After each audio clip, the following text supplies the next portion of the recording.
Yeah, and so we're co-DMing this, so we're gonna take turns DMing, and the other person will play NPCs. So it's Megan's turn to DM, and I'm gonna play NPCs, which means I'm gonna sit here and stare at you for a while. Fair enough.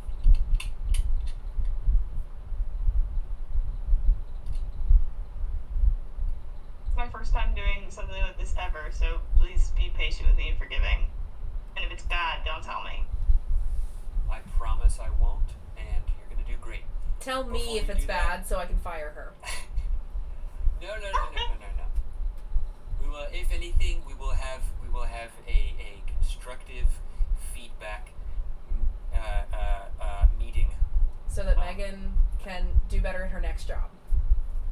So that we can all learn and grow together. Yeah. May I take a potty break before we get That's actually a wonderful idea. Yeah. Okay, let's. Alright, drink some water, go to the bathroom. Water in, water out. I'll be right back. Bye. Oh, spacebar doesn't mute.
I am the first one. Oh, never mind. Megan on the phone. Who? Rosemary? Oh. Oh. If only you knew sign language.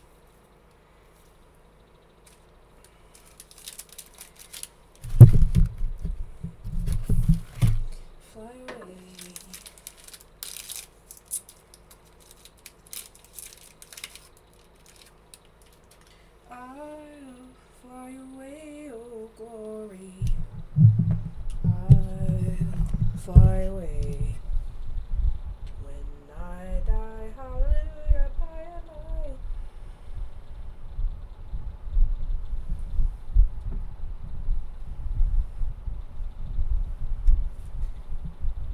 Megan's on the phone. Unprofessional.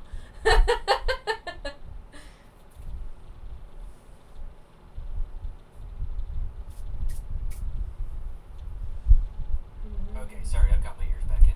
You're so good. Megan's on the phone like an unprofessional person.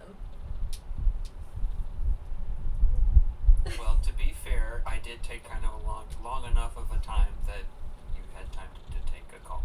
So No, I'll that's take it's responsibility never for your that. it's never your responsibility. It's never your problem what your boss does. It's true. And when your boss needs to call her mom for a minute, That implies that a dungeon master is a boss over a player, Megan. Do you want to talk about that? Anyway, your turn. Same.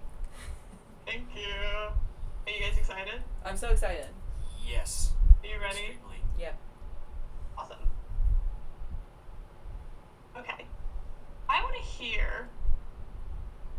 We've talked so much about Hattie and sort of her general persona and how she is, and she's a bit witchy. She's sort of a sort of granny type. How did she get there? Can you tell me what Hattie was like as a kid, and when did she start playing bass fiddle? Well, when she was younger, I mean, up to a certain point, she was the middle child,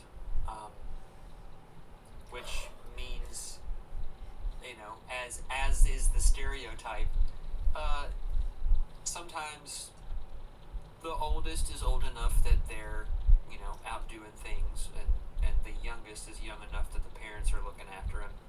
So Hattie, I feel like, was afforded a lot of time to herself. Not that she ever felt neglected, or not very often, but what that did was it allowed her to be a very well-practiced wallflower, I think is the way I put it in her initial document.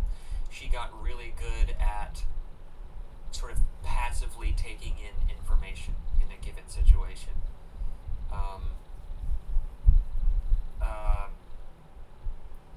As for how she got into like herbal medicine and things like that, I would imagine that, she was really into going to church from an early age too, and I think part of her personality is just like when she knows that she knows more about something than somebody else, she can't help but try to help them correct it. Sometimes it comes off as helpful, sometimes not so much. But I would imagine that while she was, reading scripture and whatever, she was also, maybe there were some like older members of the family. Like, I don't know how much we know canonically about like Junior and Hattie and Sid's grandparents. But one of the things that I was sort of drawing on for a backstory behind that was in the player's handbook. There's like your grandma taught you things about, in this case, about like natural medicine, and so my headcanon for Hattie is that while the boys were being rambunctious and mom and dad were trying to keep tabs on them, I just sort of snuck off and hung out with my grandma, and she had these like weird jars of pickled stuff that Hattie really didn't know what it was, but she found that when her Meemaw was like explaining all of this stuff, she just kind of intuitively understood. Like, not that she, as a young person, you can't explain like the chemical compounds that make this thing work for that. But she had kind of an innate talent for it. And as she got older, and as this started to manifest as less of a hobby and more of a gift,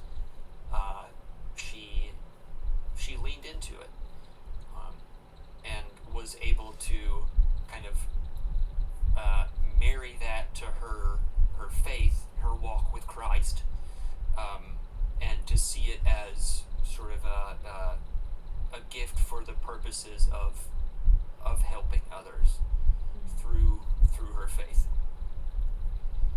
Oh, that's beautiful. She's everything to me. Wow. Amazing. I think that's all. I think she's perfect, and I think that is wonderful. Yeah, I think we'll say when Hattie was real little, she'd wander over to the farm over, and maybe Meemaw Sullivan has a garden or two where she's teaching her about tonics and solvents and things. I like that a lot. Yeah, none of the big kid stuff, just like sore throat, bad cough, stuff like that a child could replicate without danger. Yeah. I love that. Yeah. So you grow up, you kind of have this idea of, Junior's probably off getting in trouble with Paul, and Mom's taking care of the house. When you're 5 years old, you get a baby brother, things like that, and you've got your Pa who's telling you keep out of the woods after dark. He's real serious about it. He's got all these ideas about something's out there, and he tells you not even think about touching those mines. Something's wrong. He wants to keep you safe because he's a good Pa. While your mom keeps her garden in the front of the house, she tends to it very nicely. I'm sure she shows you a thing or two. And then eventually, you'll all start singing together. But first, I think Hattie starts singing it at church with her children's choir. Would you agree? Oh, definitely. Yeah. Oh, definitely. Whether she was reading the music or not, I think she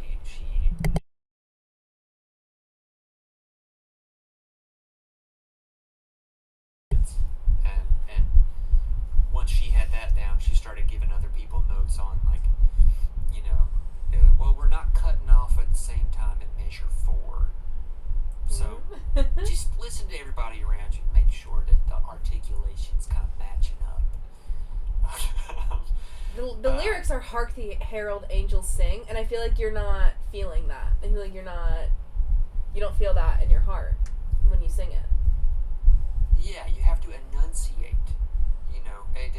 You can be overcome with the Spirit of the Lord all you want, but at the end of the day, if we can't tell what you're saying, you might as well be doing that Chamala Hamala stuff that Pentecostal preacher down the holler tries to do. The words were written this way for a reason. We need to hear them, okay?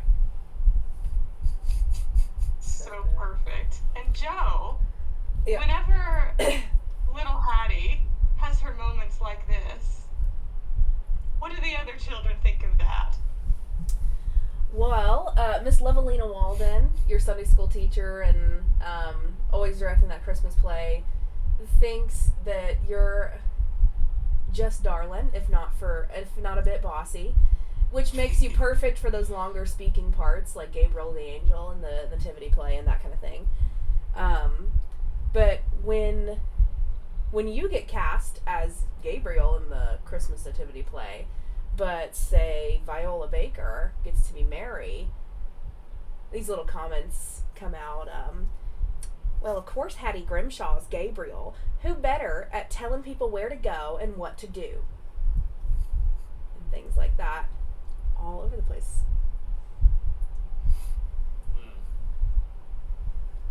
Oh, Hattie the little wallflower. Here's Viola making her little comments, being right ungrateful for her role as Mary. What do you think of that? You are the mother of our Lord and Savior Jesus Christ. Is that not good enough for you? didn't say anything about my role. I was just complimenting you, Hattie. Is that what that was? Well, you've got a real strong spirit. That's what Miss Levelina always says. And I suppose you're using it to the best of your ability to go up there and dress like a man. Now listen. The Archangel Gabriel, if you read the book close enough, is neither a man nor a woman. Gabriel is an archangel. Good grief. That's different. Well... In any case, she starts her walks away. As Hattie's still going on, she just like stomps her foot, doesn't have a retort, and kind of walks away. Make sure you put the baby prop back when you're done. It's a real baby. This year it'd be a real baby. It's a real baby this year. It's Sydney, I think. It's Sid this year. Baby Sydney. Holding your baby brother. He's gonna be the best baby Jesus you ever did see. He's so calm. He never cries. Calm and quaint.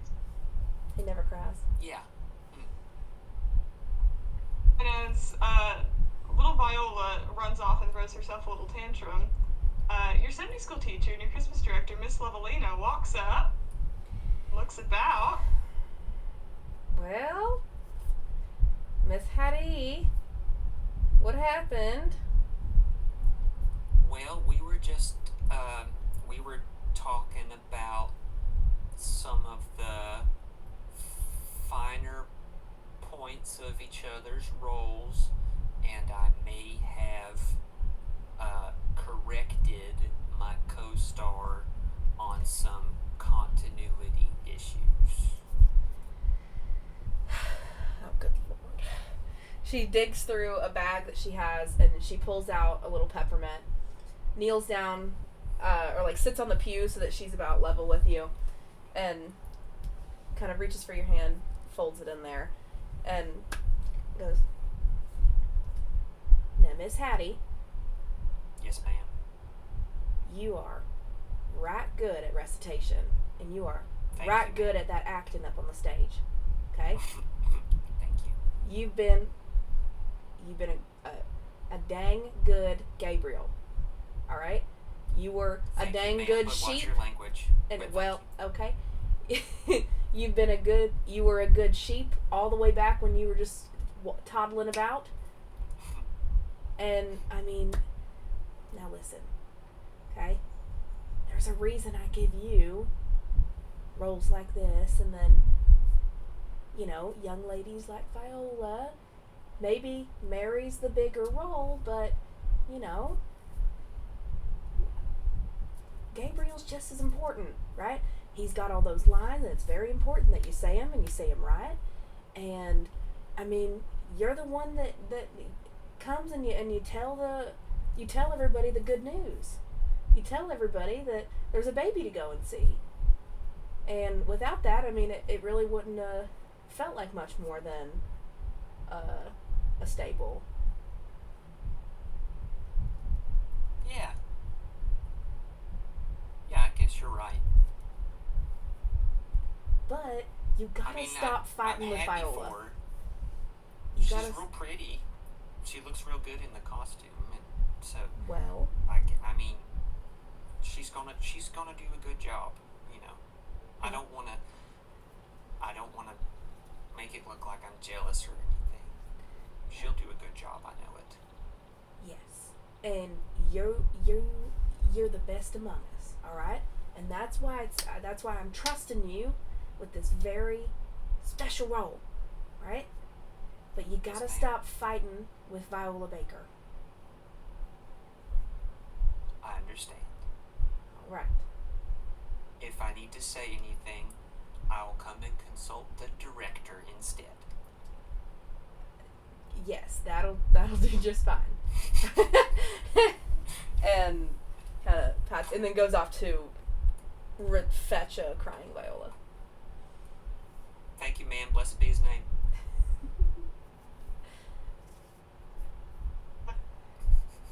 And you're just a star.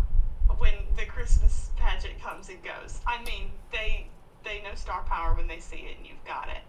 And don't worry, you can try to be nice to Viola Baker, but she just gets a bit ill. And I'll tell you, nothing irks Viola Baker so much as the Porchlight Singers. As you grow up, get a little bit older, your baby brother grows up too, and he starts playing the fiddle. And you start playing the bass. And your big brother Junior's on the washboard. God bless him. And your mom and pa have played guitar and sang to you for as long as you can remember. And eventually you get a little group together and you sing at little, reunions and little schoolhouse parties. And eventually the church will ask you to sing a hymn or two for the real lively ones. And that just irks Viola Baker. And when you pick up the bass, by gum, she picks up the fiddle. And she's gonna show you up. Well, But, okay. Okay. We'll see. how does it feel to little Hattie when her family has this little quintet? Little being around what age? Like early teen? 10? Oh. Yeah. Okay. In the early teens. I mean, I guess till she was 20. Yeah. I mean, I think in a family with such outsized personalities, sometimes it's really easy for to bicker with somebody and to have kind of a bitter week, and you don't talk at the dinner table, or mom does that thing where she just acts disappointed and you have no idea why. But when we all play music together, it is like all of that completely melts away. And for however long the song is, or however long the performance is, all of that stuff stops mattering. And what brings us together is the word harmony has more than one definition, right? So it feels as though serving this higher purpose, although I hate to use that phrase, that sounds almost blasphemous, of making music together is a way for us to remind each other that we do work as a family unit. And when we put the effort and the heart and the practice and the experience toward working together as a family unit, beautiful things happen.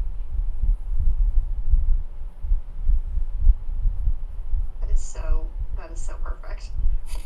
And working with your family can be making music, and it can also be talking to your big brother when he gets into trouble. So we're going to move forward from our Christmas pageant days, and we come to a Sunday afternoon, just before Hattie's 13th birthday. So it's a Sunday afternoon. You've been to church that morning. You're in the kitchen, maybe. You're sitting around the house. It's pretty empty. Pa and Sydney convinced Pa to take him down to the creek again so he could dig for worms. And you don't know where Junior is. And your Ma's working in her garden. And as you're sitting in the house, just sitting about, looking around, having your day of rest, you hear quite the clatter coming through the door. And it's your big brother Junior. He's 15 now. And he sort of stumbles in, and he's got his hand over his eye. And if he moves his hand, he's got a big old gash. Junior would immediately, come in, try to go up the stairs, and shut the door behind him. Now, hold on, come here. We need to wash that out. And remind me, are there any parents nearby? Nope. Oh, thank God. Phew. Okay, alright, well, Then he would good. Mom's stop in the and garden. not. Dad is who knows where. He's out worm grunting with Sid. Stay put. Keep pressure on it. I'm gonna go get a couple little strips of fabric. Listen. I don't care what happened right now. Right now, I just want to make sure we get the swelling down. We get the blood off of there. I'll be right back. Okay. Oh. So Well, dang! I thought I was gonna have to convince you to help me, but okay. No, there's questions later. So she gets, I think, like a little strip of linen. It's like old bed sheets that got torn a long time ago. We just use them for various stuff around the house, patching and stuff like that. Takes a couple of strips of that, drizzles some honey on it because honey is an antiseptic. Oh there's no! a reason, okay? No! Please. All right. All right, put your head over the wash basin for a second. We're gonna rinse this first. It's gonna sting. Okay. All right. So she has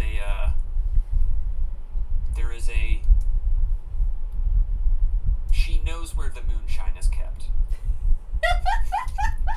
So she's just gonna take a little dab of it, and try to get as much blood or whatever as she can out of there. Deep breaths.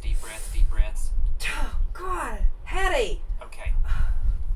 And then gets that little square of linen with the honey on it and sticks it on there. Oh jeez. I know. Now, Junior, what did you do? Why you assume I did something? All right. Listen, it wasn't nothing big. All right.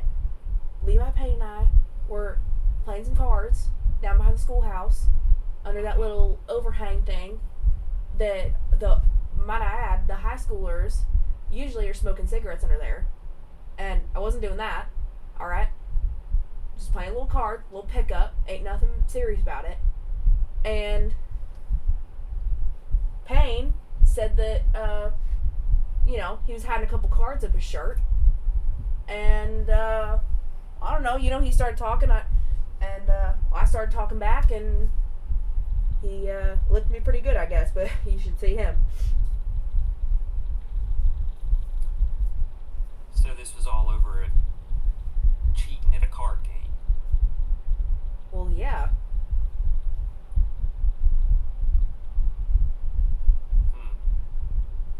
You don't think there was nothing else to it? What's that supposed to mean? He won like 6 of my jacks. Now listen, I don't play cards, but I know that that's too many. No, like we were gambling with jacks, like the game. Oh. I have no choice but to believe you. In any case,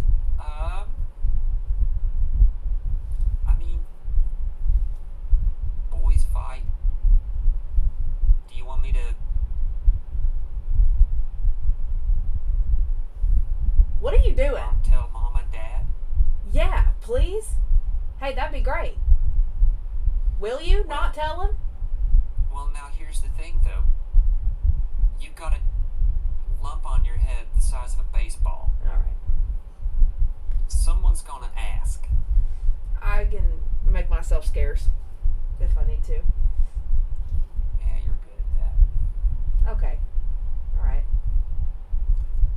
Neither here nor there. Alright. I didn't see nothing, and I don't know what happened. But you owe me. How much? Again. I don't know. You just owe me. Well, that ain't right fair, and you know it. What is it? Later. A hair comb? You want like a new brush? You want some of that lace stuff? You want a teddy bear from down at the general store? I do not concern myself with those such material things. I might call in a favor later. Oh God. I'm not beating up Viola Baker.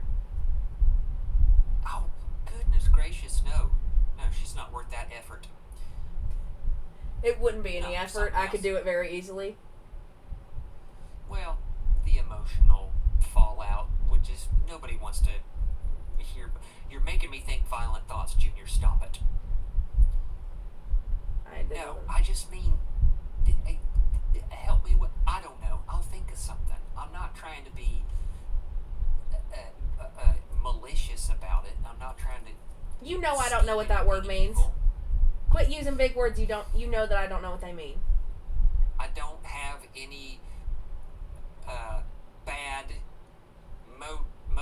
motivations. Oh. I'm not going to ask you to do anything you don't want to do. I just mean like a chore around the house. I'm not asking you to be my hitman, my bodyguard, nothing like that. Just do I don't could. know, do my chores next week.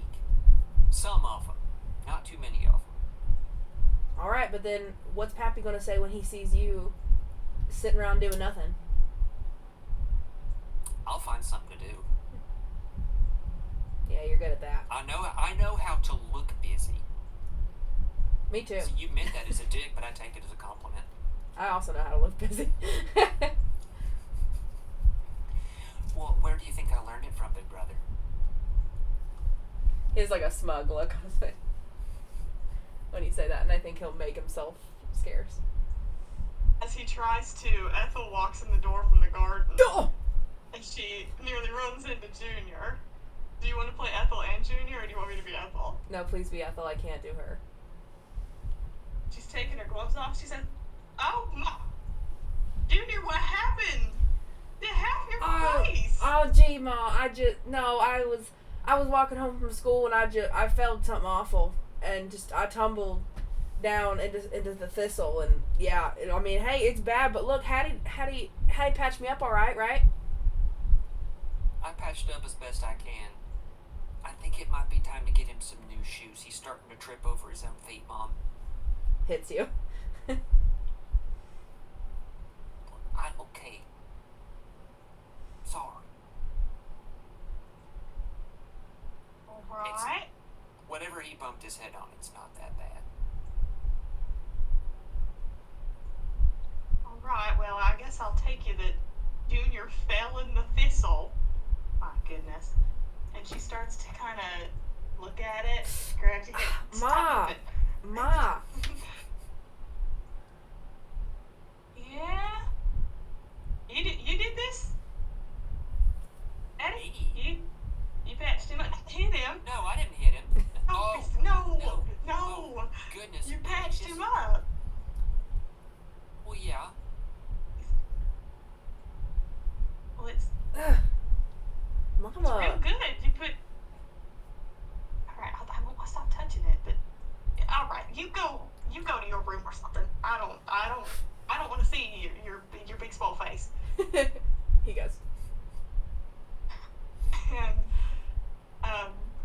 your mom tells you, she He's says, just a little embarrassed. "Oh, Junior embarrassed. Junior ain't never been embarrassed in 15 years of living. It might do him some good being embarrassed." Exactly. Well, that's all we can do. Isn't that right? You did real good patching him up. Did I see I smell honey in it? Well, yeah. Honey is a natural antiseptic. It'll keep the germs out. I forget you spent all that time with my mama when you were real little. Yeah, no, that's right. You're real good at that. I'll show you a trick or two sometime. My mama taught me to.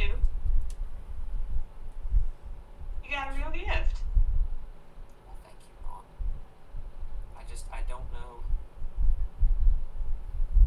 I don't know how much you like talking about that. Because I know that sometimes,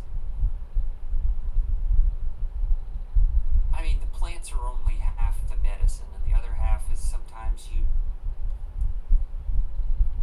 kind of have to talk to the plants and ask them to do what you need them to do. And I know that looks weird to some people. So I didn't want to, bring it up and make anyone feel uncomfortable.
trick or two sometime, because you got a gift, and if it works for you, it does.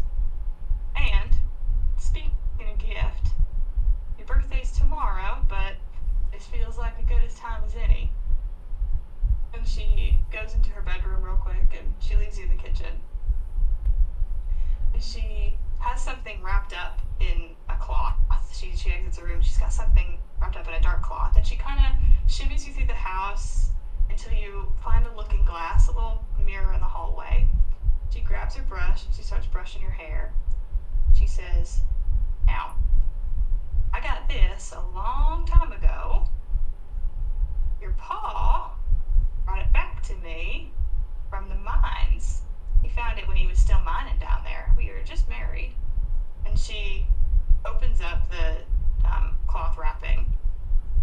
She shows you a little hair comb, and it looks very old. It's not quite ornate. It's still pretty simple, but it's very pretty. It's a faded gold, and it's just a simple little swirls and swooshes on the top. But it's got the engravings of tree branches swirling around it with leaves coming back to the middle, and there's a little bird sitting in the middle of the tree, just on the top of this little hair comb. It's a little canary. She says, "What do you think? Think it's pretty?" Well, Mom, this is so pretty. Yeah. Thank you. Well, it don't look too good on me. I think it looks better with your eyes, which is just as well, because I kept it an awful long time. That I'd give it to my daughter if ever I had one. And well, here you are. Well, you kept it real good, Mom. You say, Well, thank you, Hattie. you said Dad found this in the mines? Oh, yeah. Folks would be dropping all kinds of things down there. I don't know how it ended up there. But he'd bring back a trinket or two every once in a while. Back before he quit mining. Got a bit spooked. But, yeah. So I've had this... I don't know. How old are you? I guess I've had it about 17 years. It just doesn't. I mean, I don't know many coal miners that would put something like this in their hair if they have any. Where do you think it come from? Oh. I don't rightly know. Maybe it's... I don't know, maybe it's one of them things that are bigger than us. Maybe it's something real special. Maybe it's like when you talk to the plants and they give you something good if you're nice, and maybe this is the earth giving back. Well, maybe. Did it ever bother you that it's got a canary on it?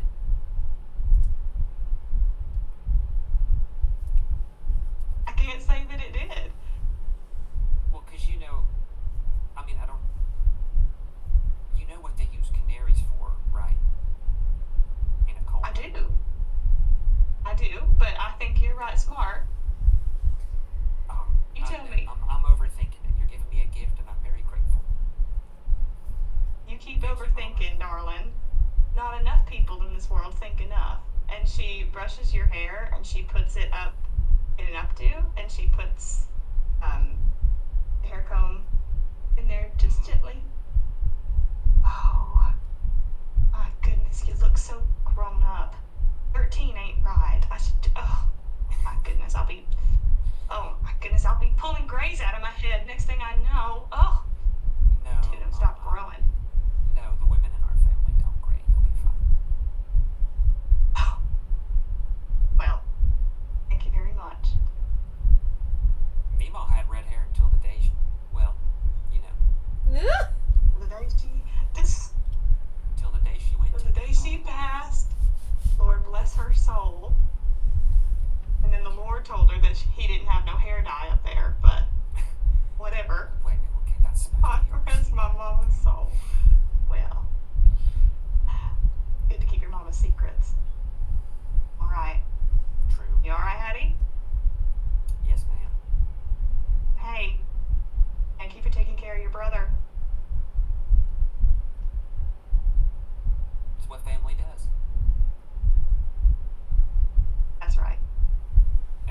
think I'll give her a big hug. I love you, Mama. I love you, precious darling. And she kisses the top of your head, and she puts her gloves back on and walks back out into the garden. And as I'm just like Wow.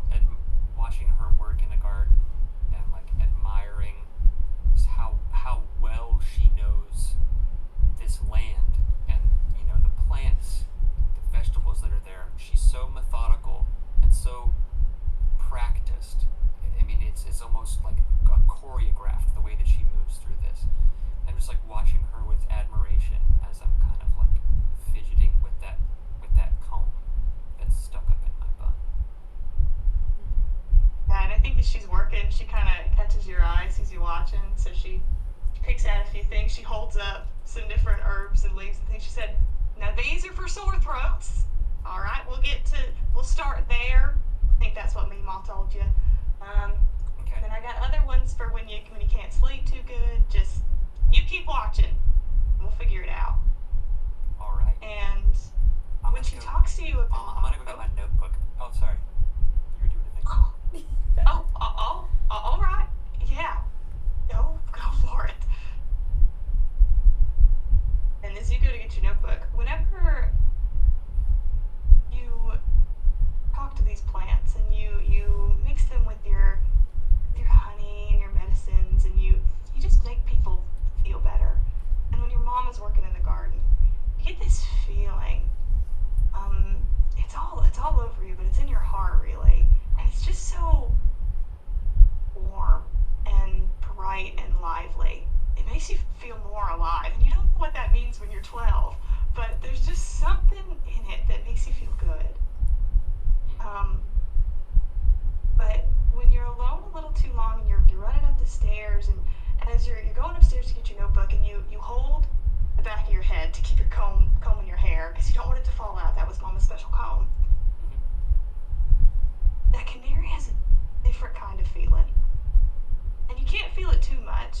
I mean, there's things out there, you don't know everything, but that comb, it's the same kind of feeling. You feel it in your chest and all throughout you.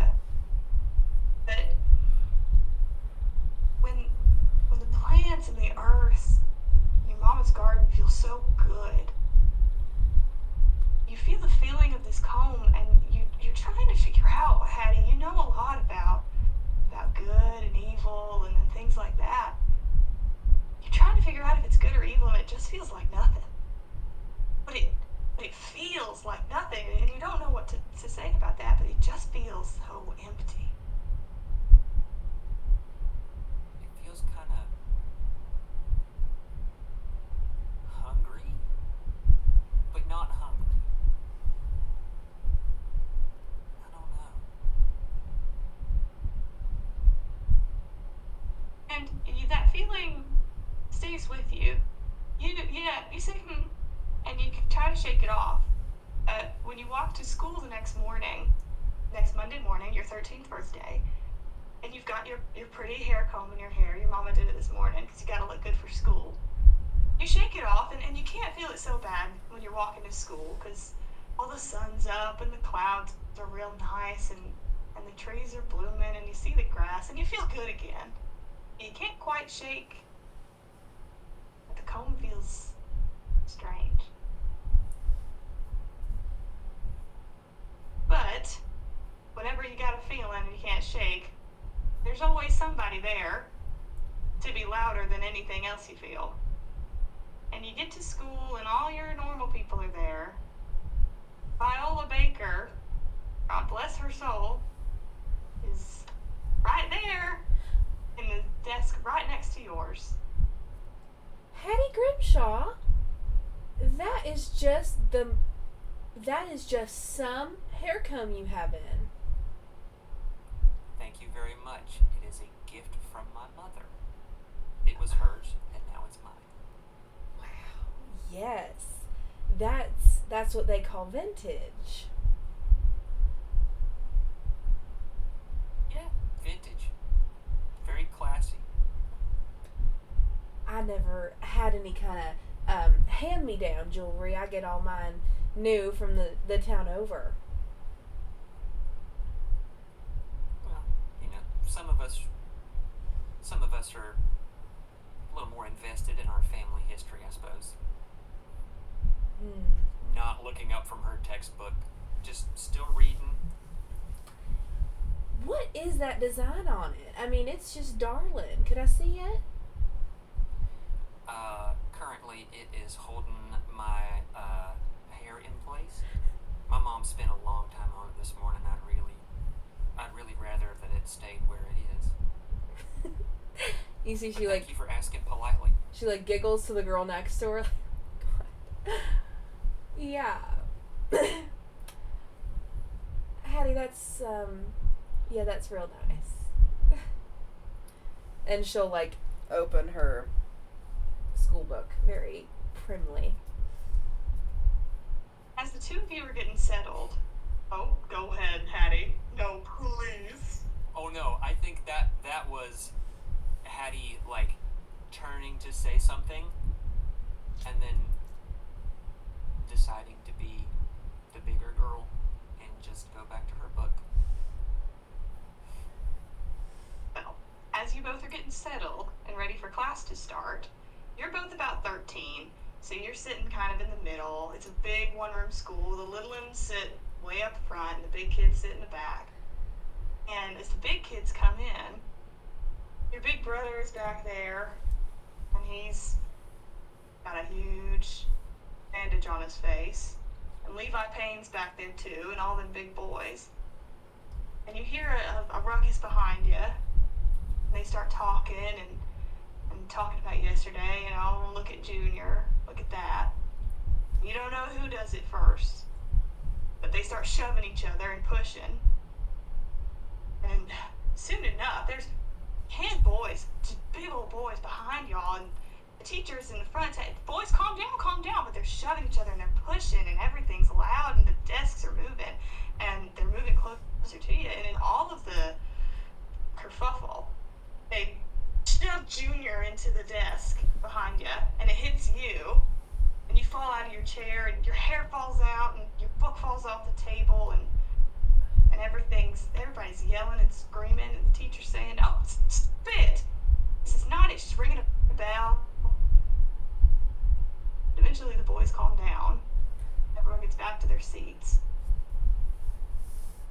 Your book's on the floor in front of you. Everyone calms down.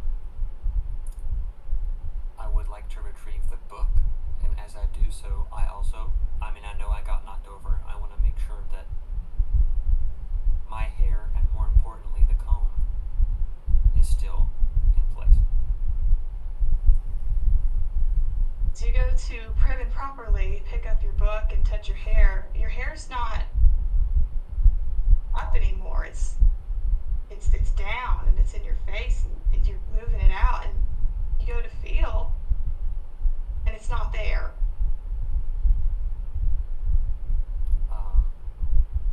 Without causing another scene, because we've already had one of those today, Hattie's just looking around for, where could that possibly, it could have scattered anywhere in the room.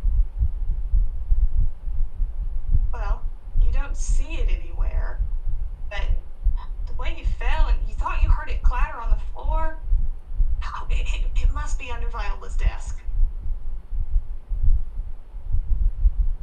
I'm going to look at her. Or I'm going to look in her direction, under the desk. Nothing there. Pardon me, ma'am, Miss Viola, did you happen to see where that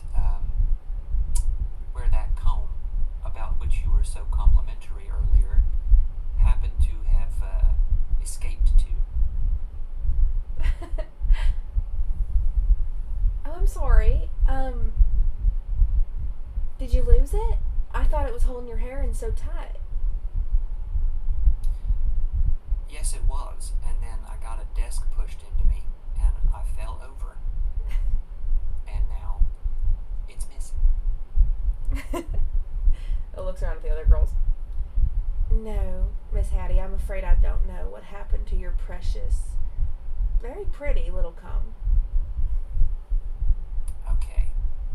Well, you just keep your eyes peeled. Oh, and let me know sure. if you find it. Oh, sure. Thank you, Miss Pop. Yeah, and your teacher gets attention, and she's ready to start the school day, and just sit there and you listen. And Viola Baker sits right next to you. So that feeling that Hattie gets from the comb, Mhm. can she still kind of feel that even when she's not like touching it? Mm-mm. No. Okay. Well, there goes my grand plan.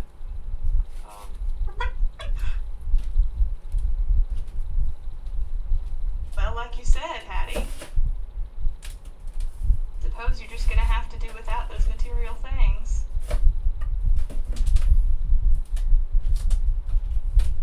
I do want to. Well, I don't want to advance the plot past anything that you have planned, but at the end of the school day, I'd like to find Mike. All right, I was gone. 1 second, freaks. No, I was actually going to. I need a potty break, so we can take a quick 5-minute while you're doing whatever you're doing, and then we'll come back and walk home from school. Absolutely. And I tend to get a little like immersed in roleplay, so if you need to give me one of these so we can get to everything, then by all means. Oh, you're doing perfect. Never change. Thank you very much. Y'all are doing great as well. I'll see you in 5.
Megan.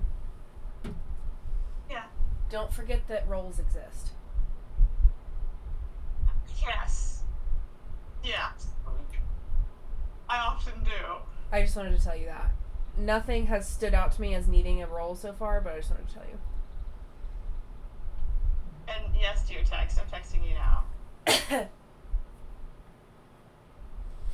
This is really, like, bad for me. Can I say that? I don't feel like I'm doing very well. That's true. What? You're doing perfect. Yeah, I'm sorry I stole Ethel from you. I don't want her. I love Ethel in my heart. The thought of, I already feel sort of not good roleplay wise right now, and having to do Ethel and Junior talking to each other, and then I wouldn't have been able to do the wonderful comb scene in the way that you would have, so I'm glad that you took her, and I think we can probably just call that, like, anytime Ethel shows up in these, you can play her. Ethel means a lot to me. Ethel's very special to me. And I think that if she does, and, like, obviously the original and main reason being I don't want to be my cousin's wife, and you may quote me on that, but, yeah, like, tonight, or more so tomorrow, because Jenny, I feel like watching you do Jack first, I can do Jack in my sleep now. And I think I have a good idea of him. I think I could certainly do Ethel. I don't feel very roleplay on top of it tonight, so. Are you okay? Oh, I'm awesome. Living the dream. Sometimes this just happens to me. Okay. We have our days. Your junior was very good. Just the... Oh, Ma, come on. What are you talking about? Yeah. It was very good. And this is not a dig against you, but when I feel this way, it feels like I'm teaching a lesson plan that my co-teacher wrote. You know what I mean? So. Yeah. Which you get, because you did it last night. And, yes. And I must apologize, because I didn't think you were going to do that. Yeah. You misunderstood. I completely misunderstood. So I was trying to, like, flesh out the notes today going, oh my god, half of this is in my head, and Joe won't know what I'm talking. Yeah. That's okay. So, that's on me. And, like, I figured out, I was like, Yeah. she has to drop it somehow. I think there'll be a fight. I didn't write it down. That's on me. No, it's okay. I knew, I'm so sorry. I thought in my heart, and was right, that obviously she wasn't going to pluck it off of Hattie's head, so I thought that you would go, she said she didn't have it, and then, oh, it's so weird, Hattie, when you're walking home from school, it's not there anymore. Whatever, like, something like that. So. Yeah. I'm texting you an idea based on what you just told me. But, yes, I think, like, I don't know if you felt like doing Pappy's Session 0 was easier for you to do the NPCs because we wrote it together. Yes, exactly. And most of our sessions will be highly collaborative in that we kind of make it together so we know what the NPCs are going to be doing.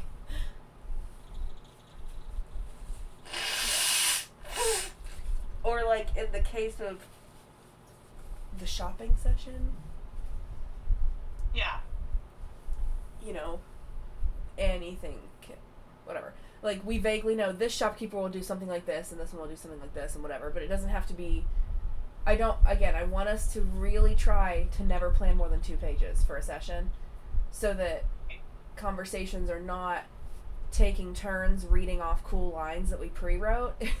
It's feeling in the moment and whatever, and, like, Yeah. kind of just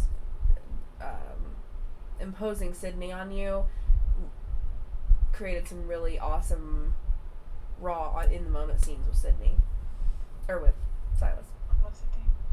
Sydney means so much to me. It's true. She should probably talk to Sydney before he dies. Just once. She's going to. He can't hear It's in us. the notes. It's in the notes. Do you know what Sydney's going to ask about? No. 'Cause that's next. Oh, yeah, the solvent. Okay.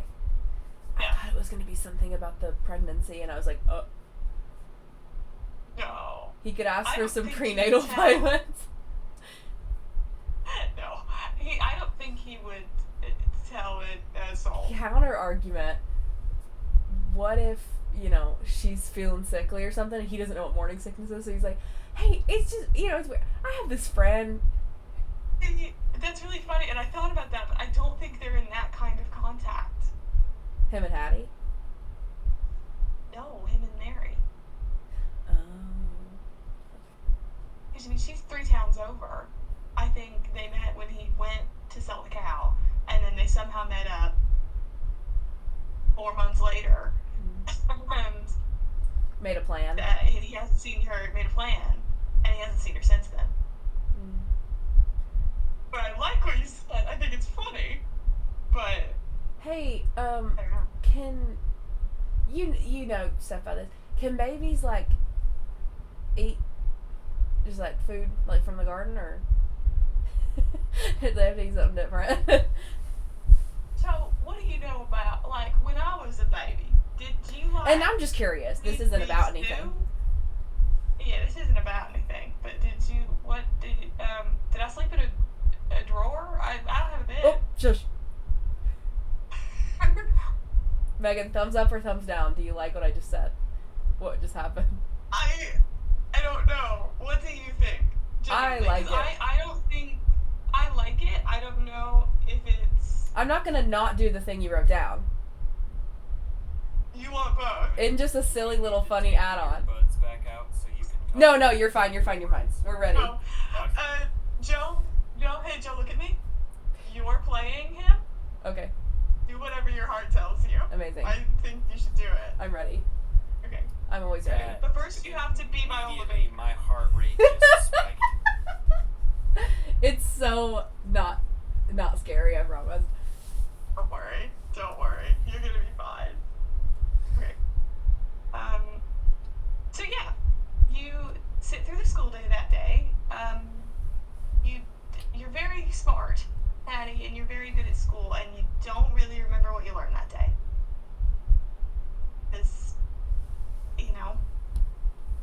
there's something hanging at you, and she's sitting in the desk next to you. So, after school, teacher says you may go home, gather your books, and everyone walks out in a line, and they go down the same path to go back to town. Viola gets out the door rather quickly. Yeah, I'm just gonna walk behind her and start talking. Perfect. Calmly, but decidedly. Miss Viola, I know that you and I are not the best of friends. You're allowed to think whatever you want about me. I'm not going to try to change your mind. Everyone's their own person or whatever. But listen.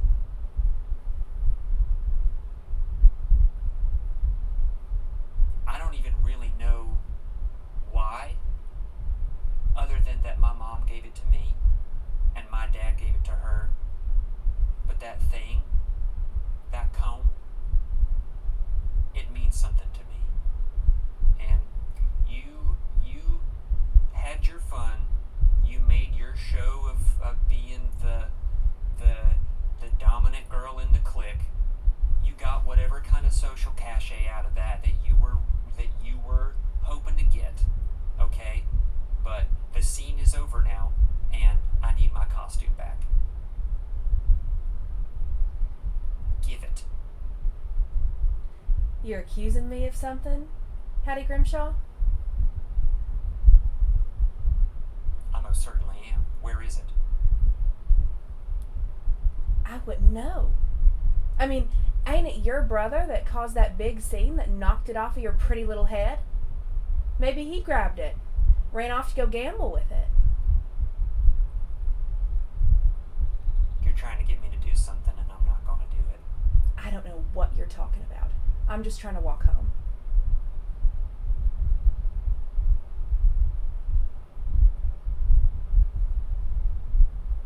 Oh, you make it so hard to be nice.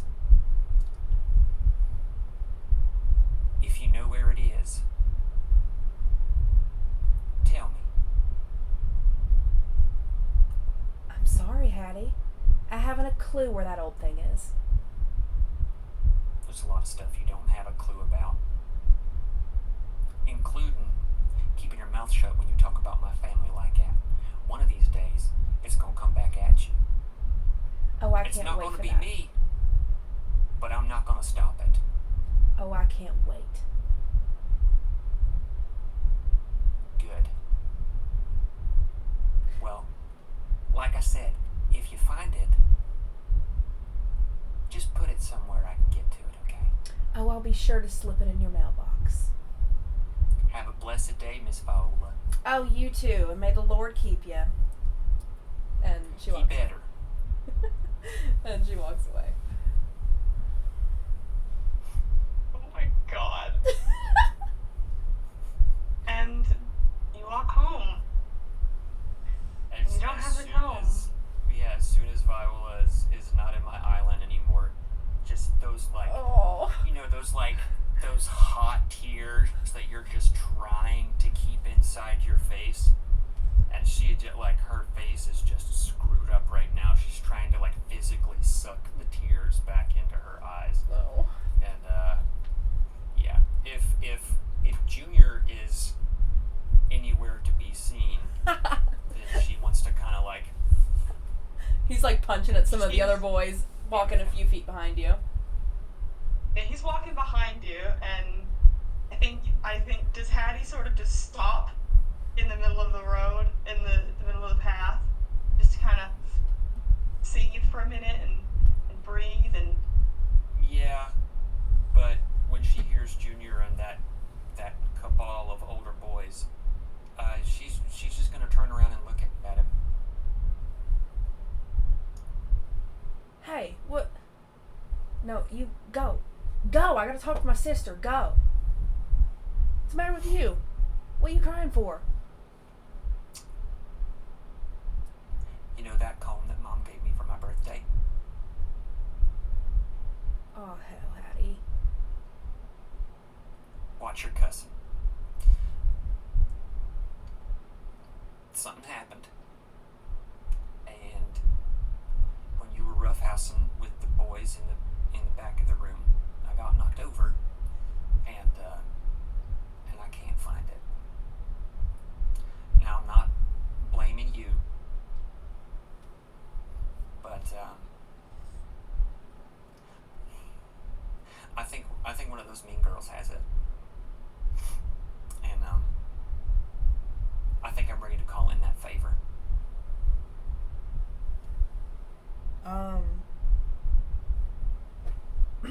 All right. Who do you think's got it? I don't know if it's Viola, but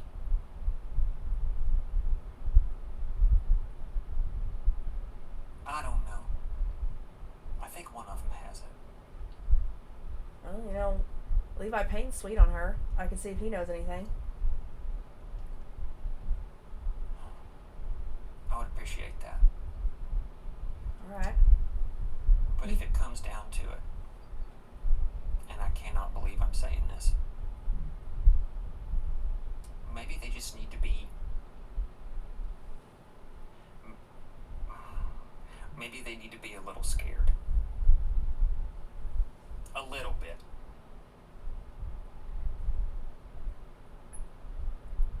All right. I'm not saying do nothing. But get your comb back. Yeah. All right. Fix your face. Wipe them tears away. You can't go in there with Mama. I mean, she'll know something happened. She's already gonna know something happened. Your hair's down. Oh. Can you hang back? Junior, what am I gonna tell her? Just hang back. Just don't go home yet. That's what I do all the time. Don't- Whenever I do something wrong. Don't go home yet. Well, okay, but don't take this the wrong way, but they expect that from you. If I Might say a don't right show way to up take on that. Okay, I guess not, but I don't know, I feel like that might just make it worse. I mean, I don't want to lie.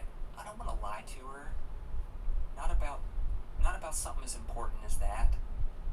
well, yeah, but if you come home an hour late, but you've got the comb, it don't matter nothing.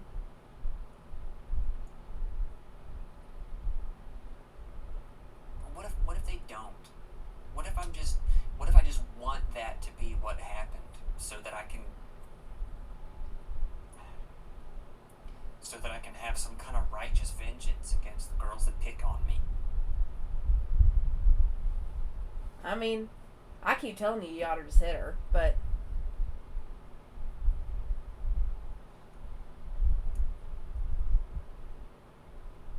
Can you tell them I went to the library? why don't you actually go to the library? and I'll go play cards with Levi. That's not where that clique hangs out. Well, no, but you can, I don't know, go pick out some books and then meet me in front of the schoolhouse again. I'm gonna go play cards with Levi again anyway. Don't say nothing. I gotta get my jacks back. And I'll ask him about it.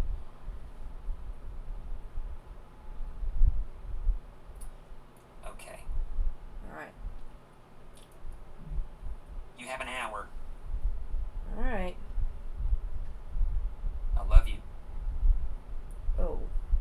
Yeah. Hey. Yeah. Love you. Yeah. It's alright. You'll learn to say it someday. It's Alright. okay. I know you mean it. Yep. Alright. Stay here. Don't cry. Don't let him see your weaknesses. And Junior jauntily, just floppily goes off in one direction. You know when a teenage boy just walks like he has no bones? Oh, Girl it's boys are the, like, floppy. be like German Shepherd puppy. Yeah. He goes. Yeah. Alright, so Junior walks over, he saunters over to the other boys to talk to Levi and play some more cards. Does Hattie go home anyway? Does she stick around? Where does she go?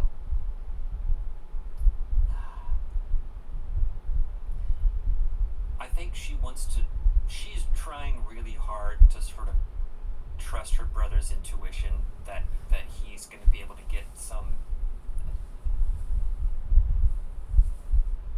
he's going to find out something. She's still, no matter how many times he inadvertently has disproved her, every time he thinks this is the time that she thinks this is the time that he's going to, like, do something good. Oh. Good, like, it not, in the... Not like... It's so hard to talk about him. Oh. I love him to death. I just don't like him more often than not.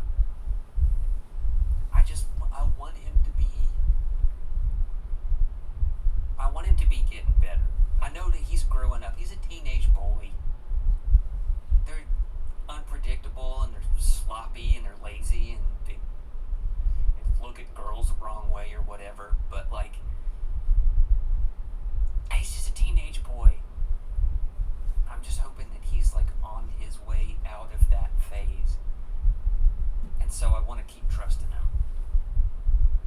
So I'm going to go to the library and I'm gonna try to look for books on, like, plants that are indigenous to Appalachia. Oh.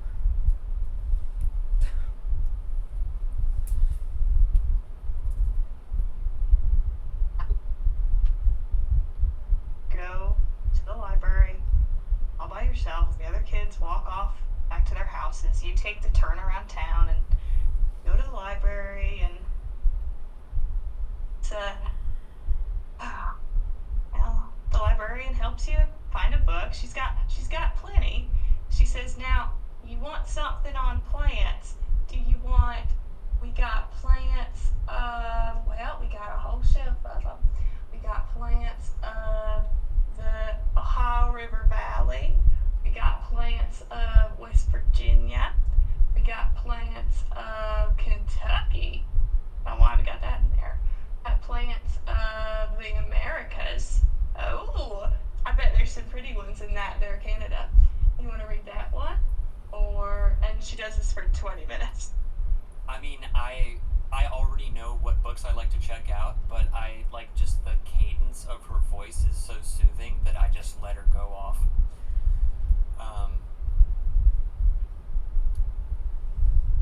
I will take the book on the plains of West Virginia, please. That's a good choice. I read that last spring. It's very. It's a right page turner. That one is. She goes over. She takes to the desk. She writes your name in there. She writes the date. She says, "All right, there you go. Happy reading." Thank you, ma'am. Wait. And do you find a little table and read until Junior walks by? Yep, I'm gonna find a table situated near the whatever window is facing the right direction. Read about a page and a half, look up a little bit, read a page and a half, look up a little bit. As you're flipping these pages and you're reading about the witch hazel and the St. John's wort and the foxglove and how you use the May apples and what the red oak bark is for, and you get it on your head, you look up, and how do you swear you get deja vu? As you look up, you look through the old dusty window and you see your brother walk by, and he's not sauntering anymore, he's limping again. And he's got his hand over the other side of his face. His bandage is over here. He's holding the other side. He opens the door and walks into the library. Don't come in here looking like that. Let's go outside. Come on. Sorry, ma'am. Have a nice night. Oh my. It's Junior Grimshaw. All right. It's okay. Y'all have a He's good just one. clumsy. You too, ma'am. Thank you. He didn't like me asking that.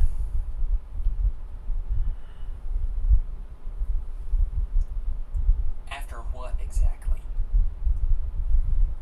Hell yeah, I did what you asked me to. We started playing cards. I won back all my jacks. And then I just slipped in there. Real nice. Hey, how are things going with you and Viola? And he talked and talked and talked. And then I said, oh, was there something, it's just the strangest thing. Sister's hair comb went missing. Maybe Viola accidentally picked it up. Something. And I mean, he just licked me.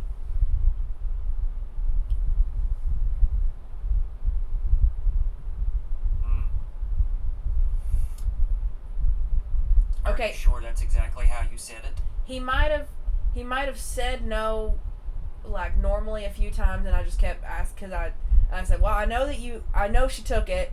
You might as well just come clean up. And then he licked me. Yeah.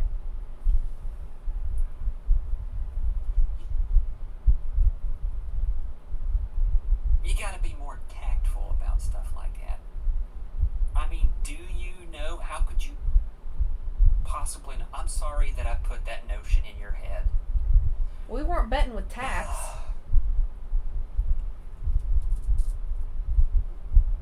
No, it's my fault that you got roughed up this time.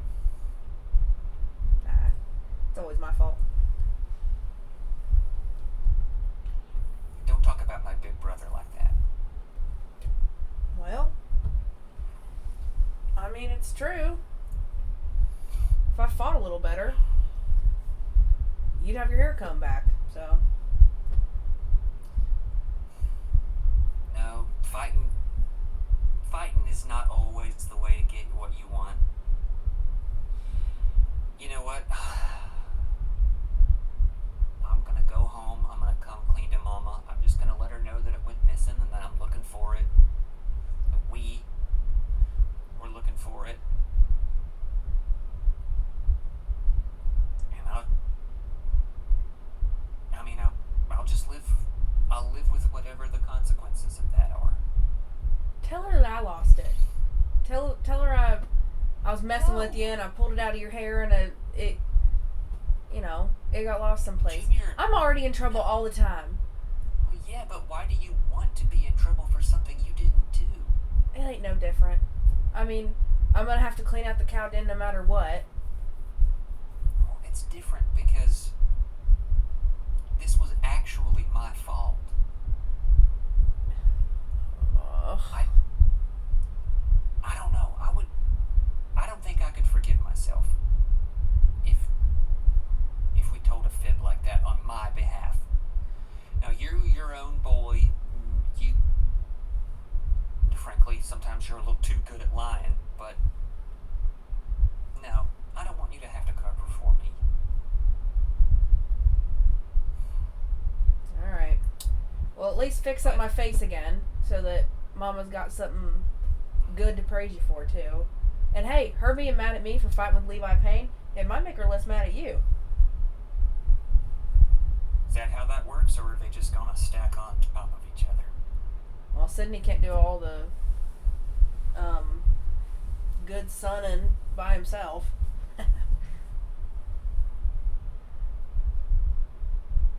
That's right. Alright, let's go get you patched up. Oh, wow. As the sun goes down and the blood drips from Junior's face again, you walk home together, and you walk through the door together, which isn't a likely sight. And, well, Ethel says, well, Hattie, let's get him fixed up again. My goodness. I was real bad, Ma. I gotta be honest with you. I'm just coming straight clean. I mean, I was up in there, and I was fighting. I was provoking Levi Payne. Hattie was. I mean, she's a good one compared to me, anyways.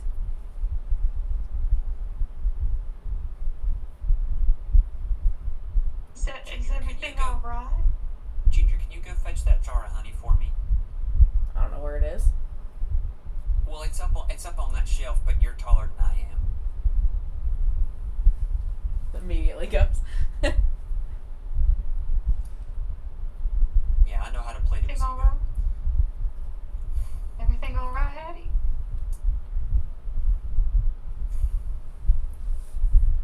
There was a little bit of a kerfuffle at school, and I got knocked over, and when I got knocked over, that comb that you gave me yesterday run off somewhere, and I don't know where it went, and I looked for it, but I couldn't find it, and I think one of the other girls might have pocketed it, and Junior's trying to do the right thing and cover for me, but I asked him to ask his friends if they knew anything, and so it's not only did I lose the present that you gave me yesterday, and I'm really sorry for that, but I got Junior in trouble, and that's my fault, and I'm really sorry for that too, Mom.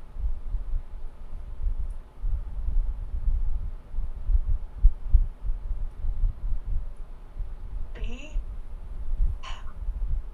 Yeah, I think whatever tears she was trying to hold back, as soon as that is the reaction from her mom, she's just letting it go.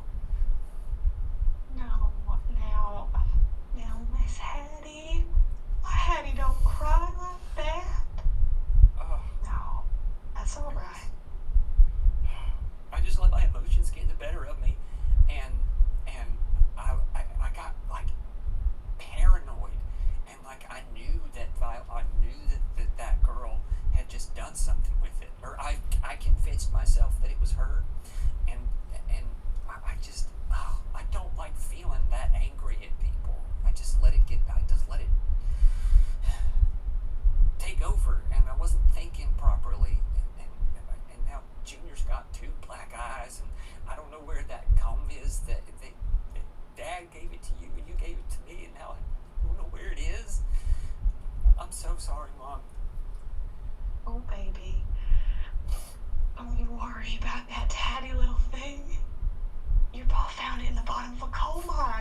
That's where it'd be. Well, yeah, but it's the, I mean, it's the, okay. All right. And does and she cradles your face and she says, "Does it feel any less special not having it? Your pa gave it to me, and I gave it to you. It don't matter one piece behind about that goal." I guess not. It just matters that I love you, and that your pa loved me, and your pa loves you, and you love your brother, and your Yeah. brother loves you. I know. And Sydney loves you too. I know all he does is play in the creek, but he's mighty happy when you look at his worms. He's got a knack. I don't know how he does He it. does. He does. Mom, I did want to ask you though. You know how like sometimes when you're in the garden, you get this like real like sunshiny feeling in your chest? I think so. Every once in a while, if the sky's a particular shade of blue and the clouds are just the right shape and the wind is just the right noise, I think so. Well, I guess I don't mean like it just puts you in a good mood, but like I don't even know how to describe it, but like there's this like energy that I can feel when I'm like pruning plants or you know just touching a tree or like making you know little like making the cough syrup for Sid in the winter or whatever. Like I just feel this like energy that is like coming into part of me and coming out part of me into the I know that sounds crazy, but well, did you ever get kind of a feeling like that from the comb? It made me feel weird when I was kind of like alone with it for too long. Like hungry but not hungry.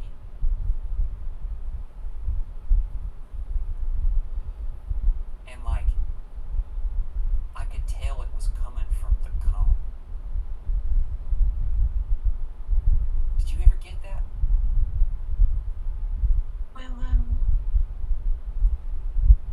I can't. Sorry, now that I hear myself say it out loud, it just sounds so. No, baby, no. No, I think.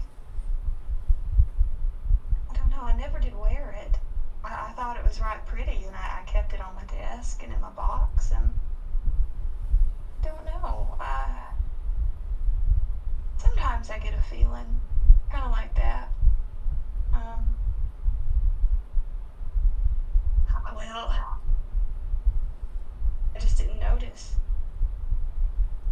I would sometimes get a feeling like that when your pa was mining, and I'd be all alone, and I'd sit on the porch all night and wait for him to come back, and well, I'd keep the lantern we got the porch light out there, and I'd just keep burning the oil, and I'd sing, and I'd wait for his little lantern to crest over the hill, because if I didn't do anything like that, I started to feel, I don't know, maybe just lonely, but sometimes real empty and hungry, maybe is the word for it, looking out at all them woods late at night. And maybe when he brought me back the comb, I'd was just feeling like that, and I don't know, baby. But I can speak to that other feeling you got at the garden and the green and all that. Yes. Wow, the way you talk about it, I don't know that I've ever felt anything like that. Except Really? when I would eat my mama's apple pie. I don't know what was in it, but she could make me feel real better. And you talk, and just a minute ago you looked just like her.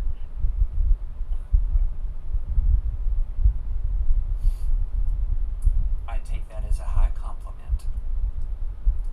As you should. She was a beautiful woman with all her red hair. Just gorgeous.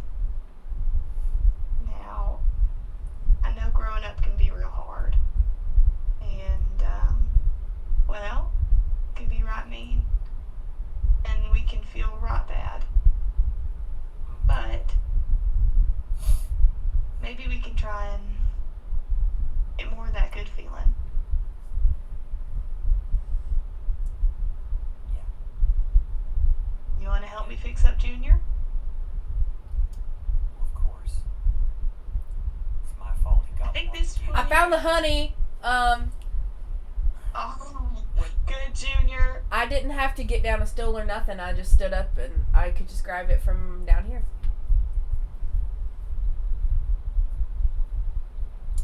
Color me That's impressed. wonderful.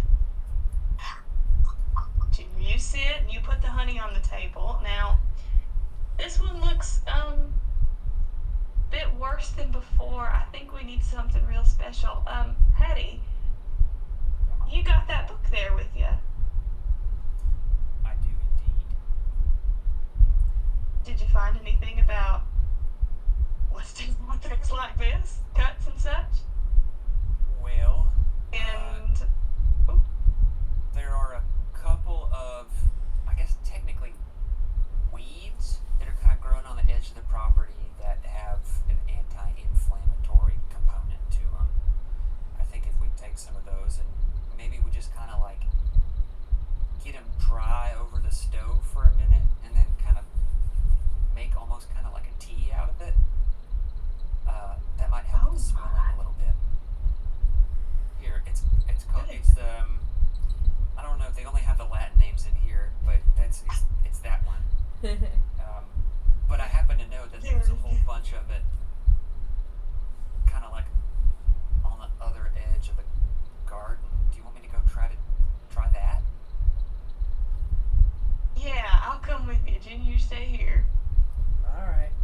And she stays a couple steps behind you while you go run off and get that. Yeah, so I'm looking at the book, looking at the plants, looking at the book, looking at the plants to make sure that I've got all the the leaves are the right shape and there are this many on each stalk, because if it's round instead of diamond shaped, that could be something completely different, and then all of a sudden Junior's in the bathroom for 2 days again. So collect some of it. She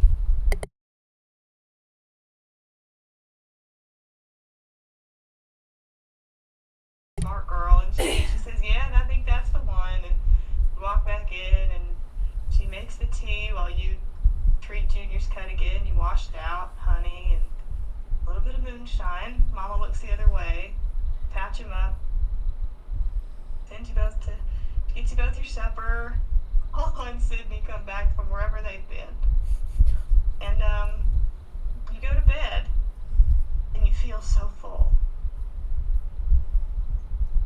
And as you grow up and you get older, you do more growing up, and it doesn't get easier. But Ethel teaches you more of the old ways. She teaches you what to do with the red oak bark when you brush it up and put it on cuts. And Sydney comes back from the woods as he's growing up. He's got several bug bites and poison ivy rashes, and you fix him up. When Junior gets a bit older and has had a few too many drinks one night, you seem to know just what he needs to get his head back on straight the next morning. Yeah. But jump forward to 1898 when you're 20 years old. And you live. Oh, what? I just had a question. When would Hattie move out? Good question.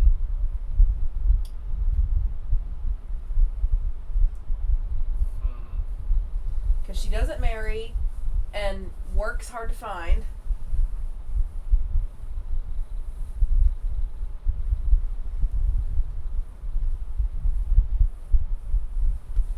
I don't think she does. Ooh. I think she might stay on the farm. Or no, wait, is the farm not, as of 20-year-old Hattie, the farm is already a thing? Yeah. Okay. Yeah. Yeah, I think she would. Yeah, I think she sticks around. And I mean, I know this is terrible to say, but as fond of her family as she is, she's also really gotten to know the woods and the plants and the trees and the soil, the worms, of course. She's like feeling more attached to that land. And I don't mean land as in property, I mean land as in terrain. Yeah, I don't think she has any ambitions necessarily of leaving just yet. So do you stay until the night when Mom dies and then you move away? Or do you ever have your own house in Cairo? I think that's what happens. Okay. We'll have to talk to Jesse a little bit. Okay, cool. As long as that doesn't mess I with love anybody that. else's timeline. No, it's perfect. I love it. And if we want. Can you take out your earbuds really quick? We'll wave for you. That's really quick. Just give me a... We'll wave at you. Wave me down. Yes. Yeah. We will. Okay. I'm gonna If we want Hattie to stand by. be. If we want Hattie to not be in the farmhouse building when the night happens, or like we can say a little cottage on the other side of the property that they give her. It used to be I the think farmhand's cottage, but we don't do crops anymore. Well, that's after Sydney. no. I think so. Upstairs is 2 bedrooms, boys' bedroom and Hattie's. Eventually, Junior moves out. Sydney dies. That main room becomes Jenny's. Hattie just stays in that other bedroom, and then they both move away after Ethel dies. And then when everybody comes back, the one room is still pretty much still Jenny's. Maggie takes over Hattie's room. So the room situation works out if Hattie lives there forever. For the actual night, I'm just thinking maybe she was over visiting the Sullivan house. She was over at not Ezekiel's, he'd be dead, but over at Birch's. And that's why she wasn't there. Like, she had spent the night over there for some reason. Because that would explain why when Pappy acted it out, he wasn't there. Yeah. Yeah. I don't someone's think got a we're tummy rich ache, enough to have a farm or cottage. someone's got a bad fever. Yeah, I don't think we're rich enough to have a cottage that Hattie can live in. Yeah. I think she stays in her Okay. childhood bedroom. So Birch had one of Birch's kids or something had a real bad fever, so she was Yeah. over there. She spent the night with them, up night nursing Yeah. them. God, that's beautiful. She's up night, and I imagine it's like a toddler, like a little kid, nursing them and saves them, and then that dies. Okay, Okay. Okay. we're good. I love game. I love game. Thank you for standing by. Okay, we're fabulous. Everything's while I fine. had a second, I went and grabbed my copy of Field Guide to Wild Herbs. Oh yay! This is a book that belonged to my pawpaw. Oh, Megan might weep. Stop. I'm not weep. Don't tell me. Huh? Megan Oh, might gosh. weep. I said I might weep. Well, I mean, I might actually have to reference this in order to make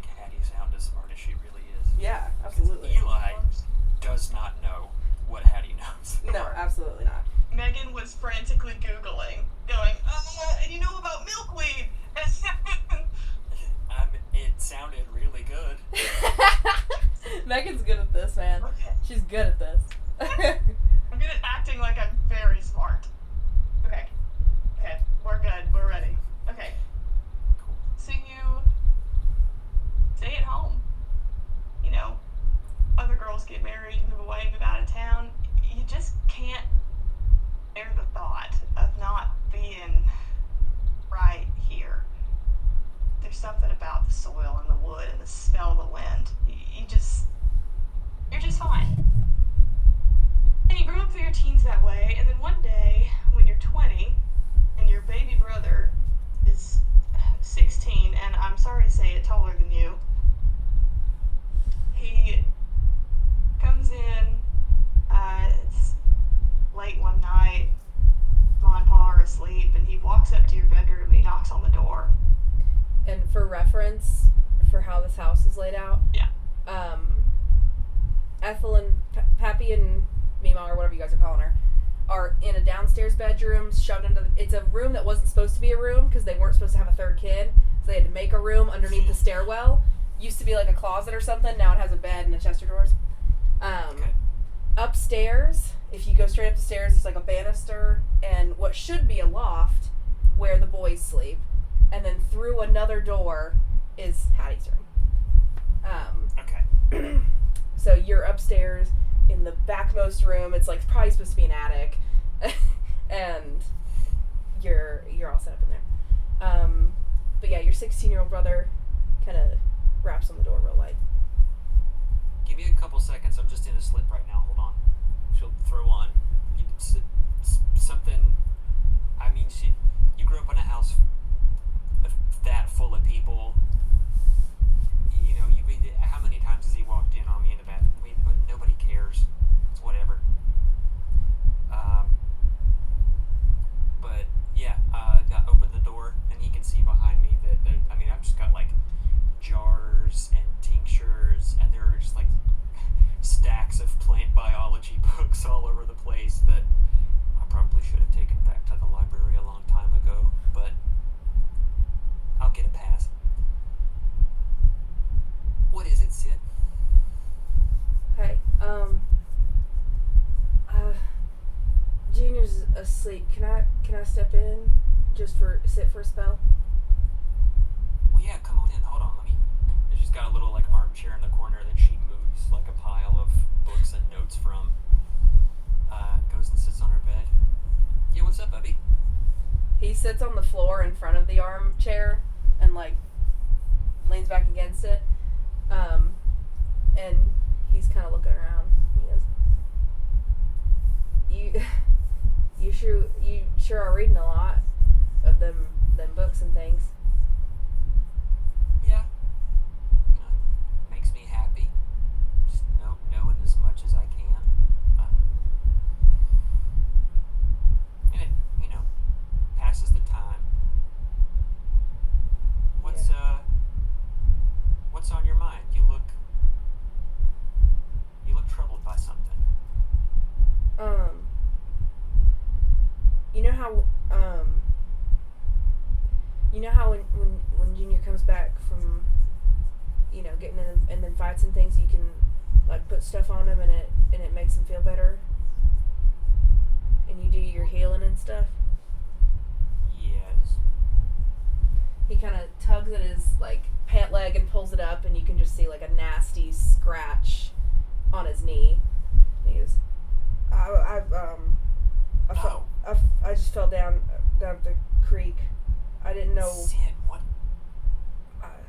How long ago did this happen? Like early this morning. Oh, that's already looking real red. Can I call for a roll, Megan? Is that permitted? I was just going to do that. I was trying to figure out how to do it. Yeah. First roll of the First day. roll, because Megan forgot. There should have been more. I was going to do one earlier, and then it just didn't happen.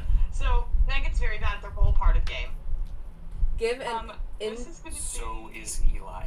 It would be intellect. You set the DC, Megan, before Eli rolls. Because I was thinking an insight check, basically, in 5.5 terms. to see what's it saying. we'll say 15. And then do you have, what is it, edge? Or, Yeah, do you have any edge in your intellect stat? I do. What I have do you... 1 edge in intellect. Okay, so what is the DC, Megan? 15. DC's, So then... DC's 15, so I have to roll a 5 or higher. So Is that right? for edge, it lowers the DC by 3. So your new DC is 12. New DC is 12. And in this game system, the DC is 3 times the number I have to roll? Or am I confusing that with another mechanic? I think you might be confusing that with another mechanic. The regular Okay, D20 roll so is very similar to D&D. Gotcha. Okay, DC 12. If you don't make it, you can expend effort to try to meet it. I rolled a 12. Is this a meets it, beats it situation? I think so. Okay. Megan, you can narrate that roll. I just Yeah. wanted to call for it.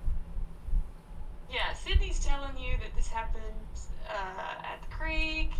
It happened, earlier today. I just fell, and Sydney's being a bit strange. Sydney seems a bit nervous. He's just not talking a lot. I think Hattie would also probably notice that if she's looking at the wound, there's some black around the edge where the skin is broken. Yes. And as far as you know, Sid goes to school every day, he messes around in the creek when he gets back, and repeat. Sid, you're not as good at lying as Junior is. You know that? Oh. This looks... I mean, you deserve the truth. It looks bad. There's black in here. I mean, that usually means that... And now, this is a clinical term, so don't freak out, but that means that the cells are starting to degrade. Like, you ever see someone get bit by like a brown recluse or something, and how it has that kind of purplish look to it? Oh, gee, am I gonna die? No, Sid, you're not. Alright. But Well- this might be worth going to the doctor. I don't Oh, think no. this is something that I... No, Hattie, I can't go to the doctor. Mom and Pa can't know Sid. about this. Sid, what really happened? I was... If you just fell and scratched yourself up at the creek, then, like, no, of course you did. No one would care. Why are you being so cagey? I was down playing by the mines. And that's what all that black is. I think it's like coal or dust or whatever. Have you washed it? Why would I do that? Lord, give me strength. Okay. Go to the bathroom and run water over it. Put a damp towel on it. I'm gonna go get some witch hazel. I'll be right back. Alright. And he does it. He does it, yes. And are you meeting back up with him in the bathroom, back in your room? Yeah, I'm gonna say stay there in case we need to pour enough of this over top of it that it would make a mess.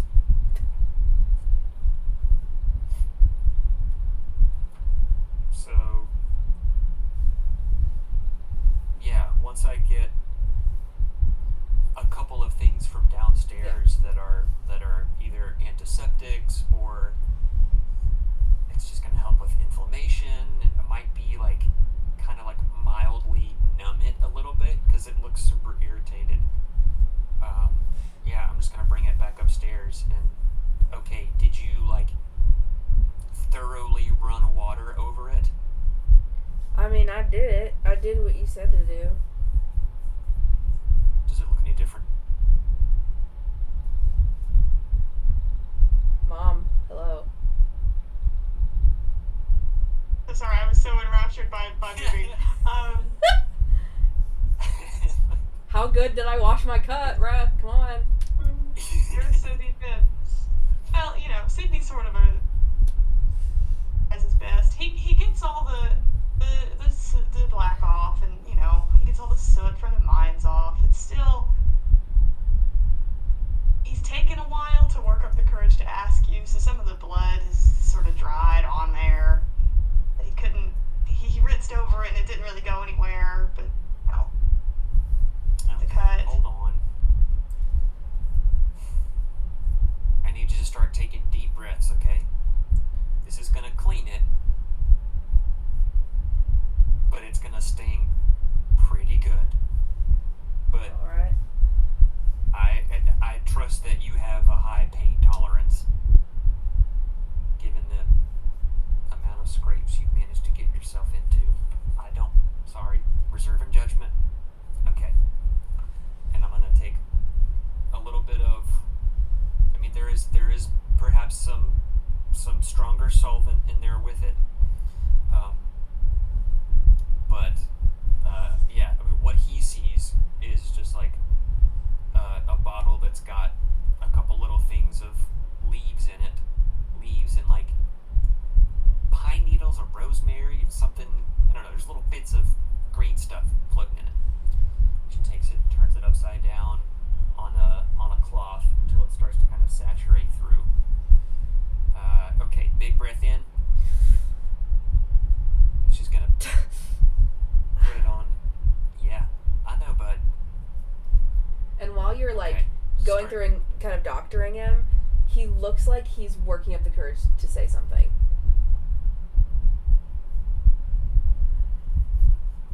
Sid,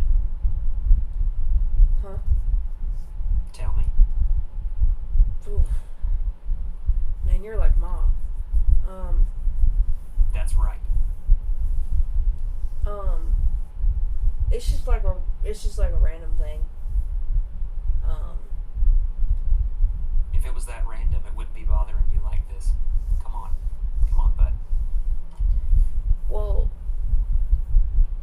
you're a woman, and you, Very astute. Sorry. well, and you probably know all the like womanly things, I guess, and just things that I wouldn't know about.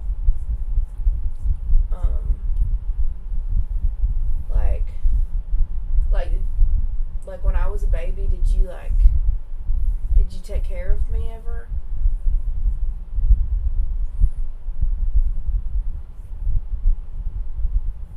I mean,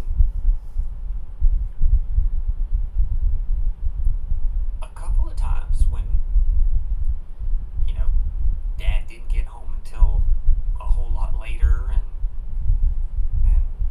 you know, Mom was tuckered out from taking care of all three of us all days. So, yeah, every once in a while. Yeah. Oh. Why do you ask? Did I sleep in like my bed, or like a dresser drawer, or like a basket, or when I was baby? When you were baby? Yeah. I mean, you had the same crib that I had, same crib that Junior had. I'm pretty sure that come from, I don't know, someone in the family. I mean, we're all old enough now. They got rid of it. I have no idea where they put it, but Oh. you had a crib. And What? and Why like is that relevant? and like what did I eat when I was a baby? Like, would you just feed me soft stuff? 'Cause I ain't got no teeth, so.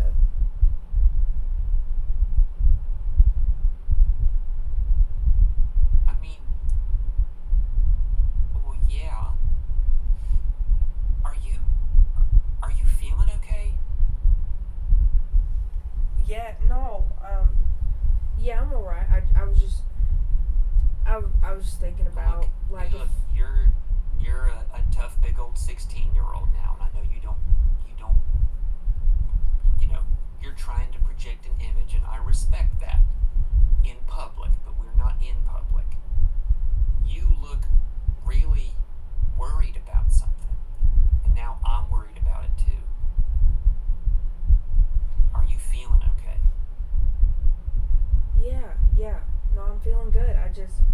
I just want to be like a good pa one day, like pa is for us, and these are things that I gotta know for whenever I end up being a pa one day. And I was just thinking about it, and you were sitting there already, and I just thought I'd ask you. Is that a present concern? No, I don't know what you mean. No. It's just like for one day, you know.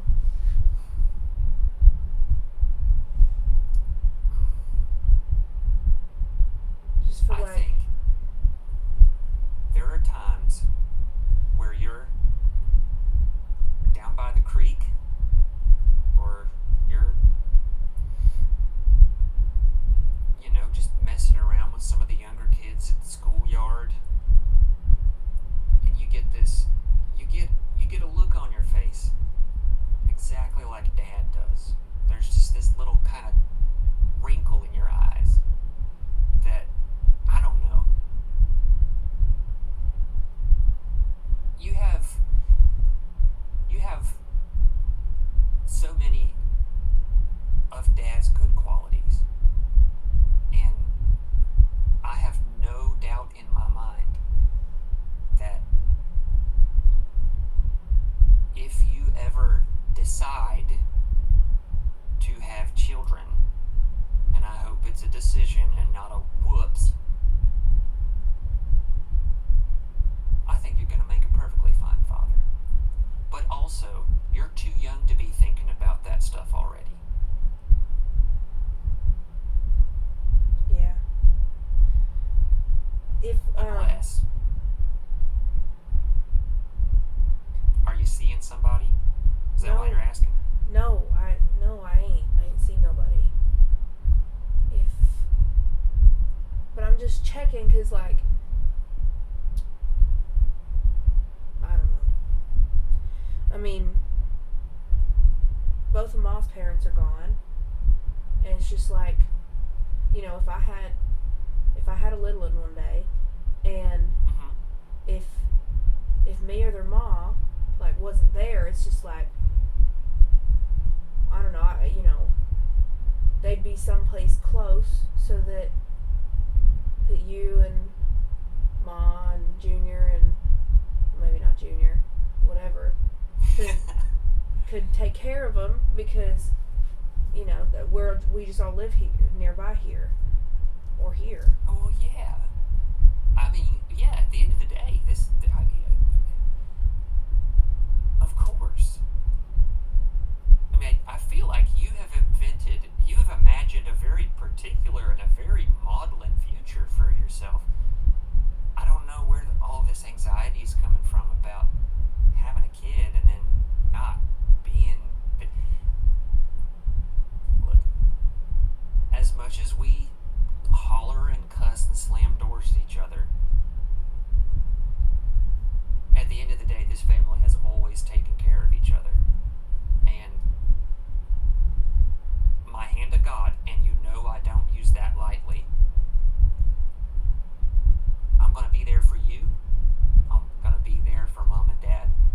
I'm going to be there for Junior. And however big the family gets, I'm going to be there for them too. Okay?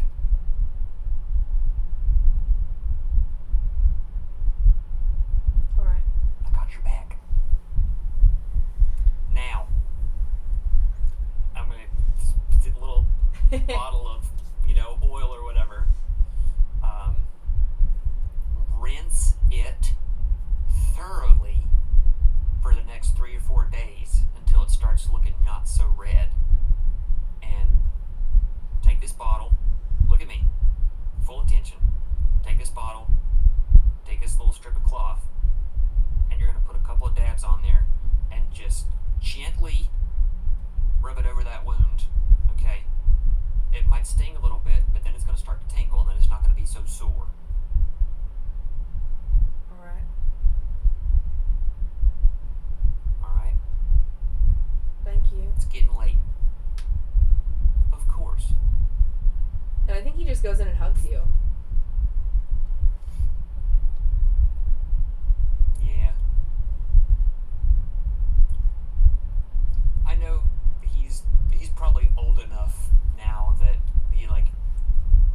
doesn't feel super comfortable doing that. So yeah, I'm just gonna kind of savor it. I'm not gonna let it linger. I'm not gonna make a big deal out of it because I know that probably means it won't happen again. But I'm just gonna take that hug, and I'm just gonna put it in my little memory palace. Love you, Bubby. I love you. Remember to finish your homework in the morning. Yeah. And he'll go to bed.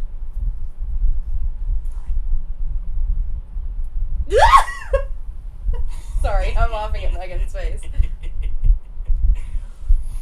I might weep. Okay, I'm ready. Okay, that was beautiful.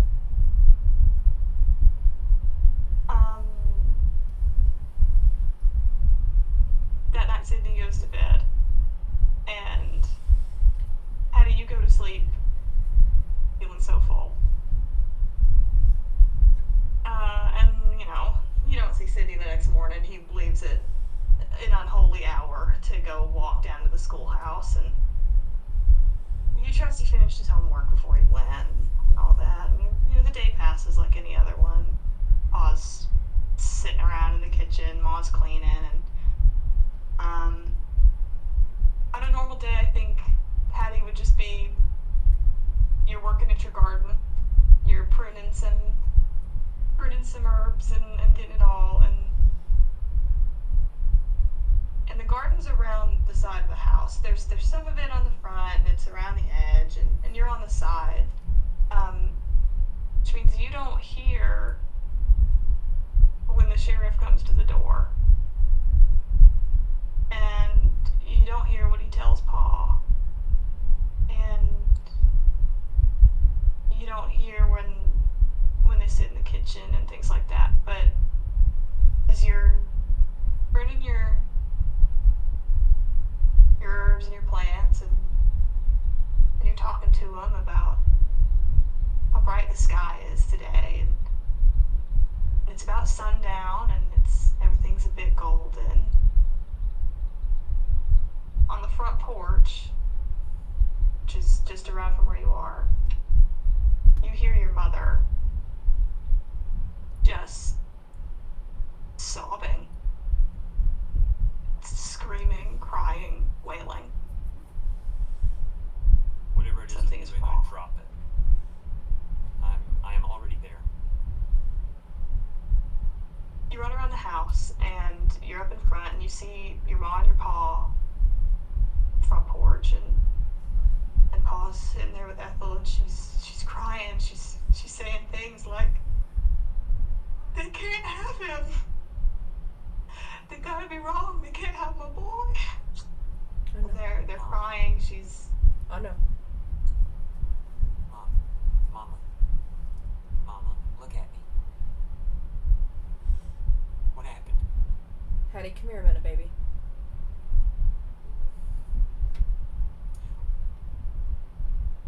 What happened? The sheriff is. You see also on the porch the sheriff is standing by the door. But your Pa has called you. What happened? Do you say that more to one person or another, or just in general? To the sheriff. You see the sheriff steps Is out onto it the porch. Junior? Sheriff steps out onto the porch and then down closer to you, past your parents. Miss Hattie, I'm real awful sorry, but I just let your mom and Pa know. Dispense with the niceties. Tell me what happened. There was a collapse in the mine earlier today, and Sydney passed. He had been working for Bear Winlock for a few months, it seems, and been faking going to school. And Mother sobs again.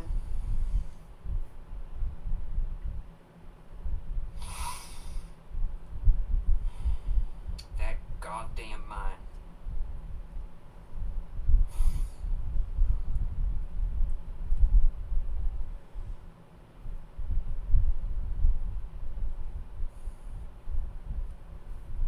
Thank you, Sheriff. And She's like, I think Sheriff and Pappy at this point, Megan ? Go, and you go ahead.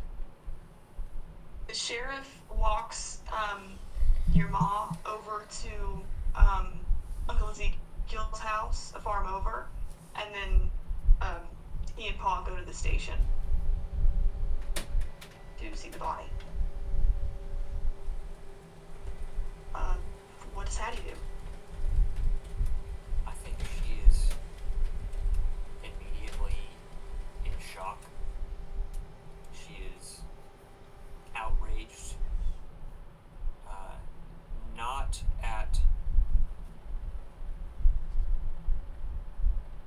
at Sid for taking just about the only good paying job that there is in this hellhole of a town anymore. Not at Pa for putting the idea in his head in the first place, but she's mad at the mine. I have put my life's work into this earth.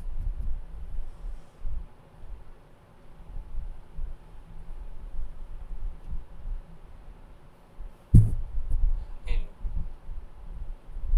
for it to take what it was not owed is unforgivable. And I think she is angry at the mine. She's angry at the hill, which would seem, I'm sure, perfectly crazy to anyone that she said that to out loud. But she feels betrayed by nature itself. But more than that, she is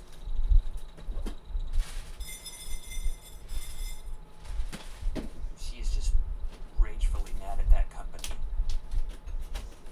for taking away any other prospects of any semblance of a good life, of a long life from so many people.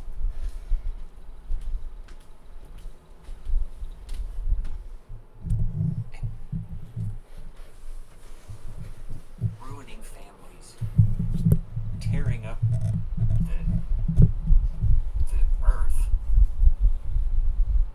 just to what? So they can sell the land out from under us, and we don't see a red cent of it. She's, I think, and as she's like kind of seething in her head, and she doesn't know why she's doing this, but she's like, I think she's like cleaning Sid's room. I don't know why, but that is what her body is doing. It's just like making his space neat and, collecting his things and just making sure that everything is in its right place and that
bed. And when she does, she just kind of looks glassy-eyed. She walks around. She talks about going on walks, and sometimes she walks to the creek, goes back. What does Hattie do? What is her day like? I mean, I think unless she is going out looking for a job again, and it's happened a couple of times, but she can never really commit to anything. I think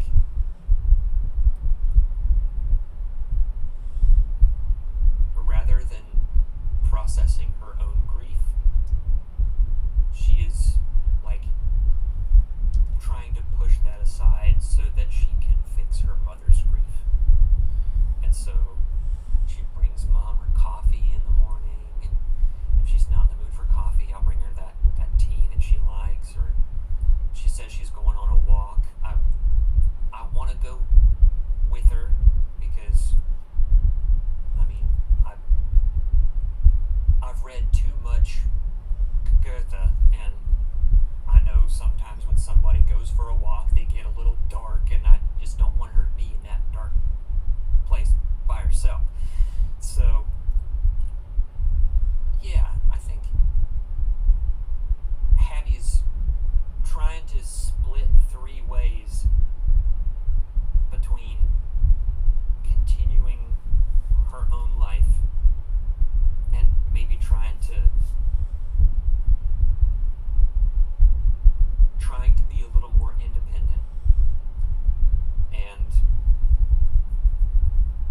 still trying to like really understand the way that she's in her like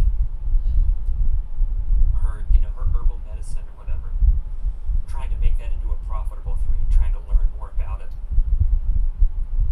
and also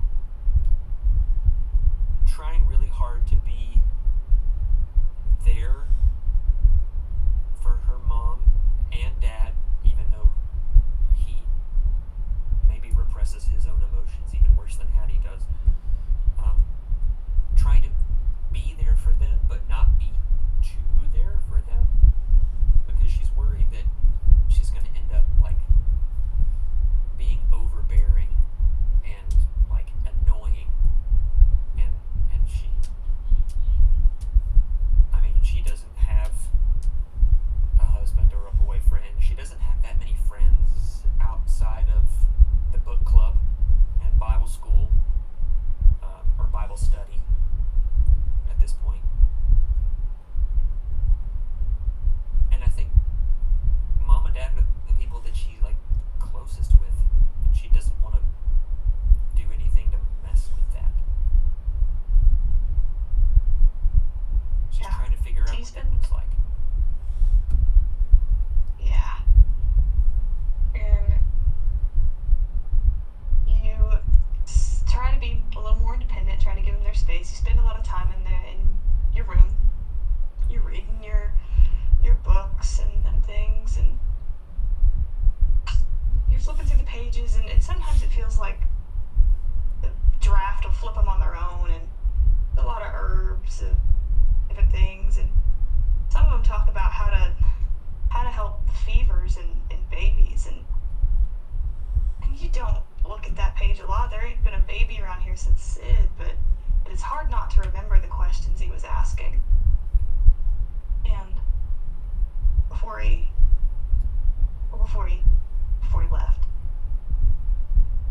And with that in your mind, you go downstairs just to go see what's happening, and Hattie, you see your pa is sitting at the kitchen table with a girl about Sid's age. She's got tight ringlets and big glasses like yours, and she looks a little uncomfortable, but she's sitting on a chair, and you see your ma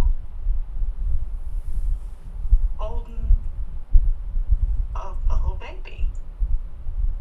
And you were very young when Sid was born, but you remember the first time she showed you Sid. Golly, this feels a lot like it. And. 'And they introduce you. Hey, this is baby Jenny. And you remember the first time she showed you Sid. Golly, this feels a lot like it. And they introduce you. Hey, this is baby Jenny. And you remember the first time she showed you Sid. Golly, this feels a lot like it. And they introduce you. Hey, this is baby Jenny.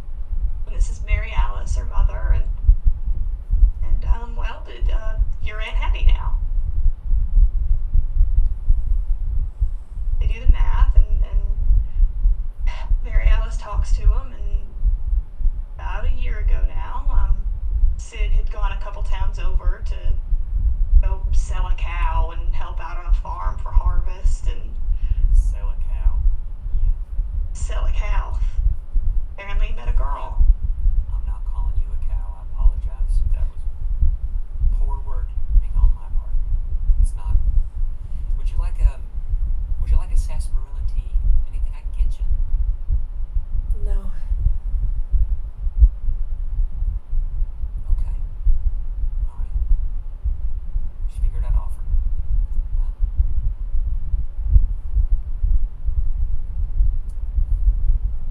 I kind of don't know what to say. Neither does she. For a while, nobody does.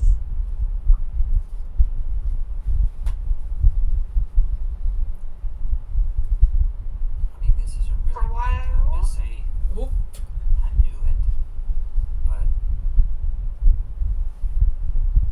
I think I do. Your Paul whips his head around to say something to you, and Ethel just maybe sleeping. Just tell him it's not important.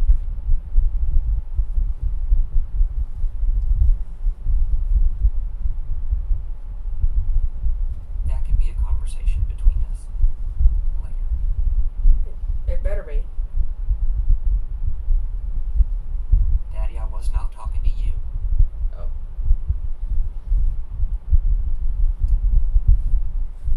Are you and the baby doing all right?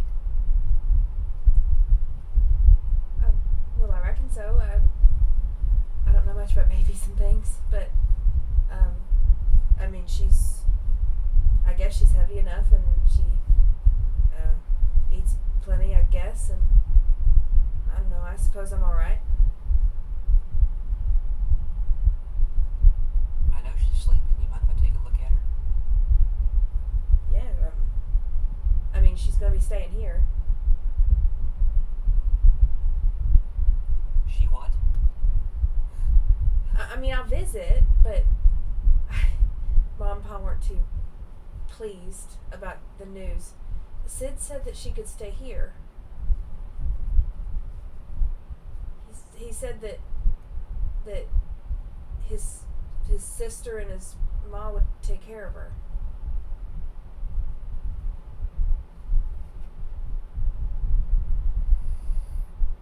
Oh, I have a feeling that I got taken a little literally. Of course you are welcome here. You are always welcome here. And Jeannie is always welcome here. I just this is a whole heck of a lot going on at one time. I apologize for being so scatterbrained. Do you have everything that you need for her? Your mother pipes up, and she says,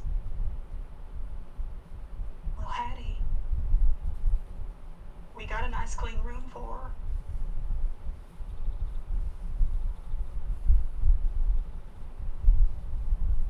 Yes, we do. Yeah, she can stay here, Yeah, and you can visit. yeah, of course. I mean, please don't misconstrue this as me prying in business that is not mine. But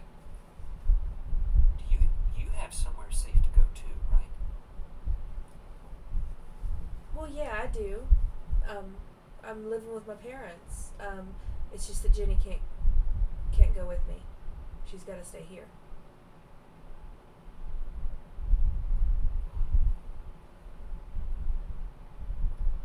I understand.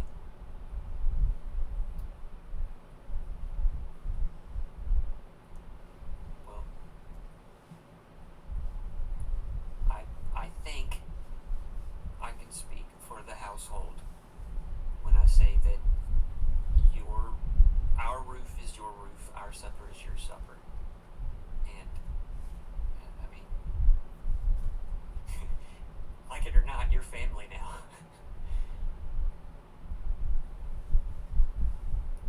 thank you all.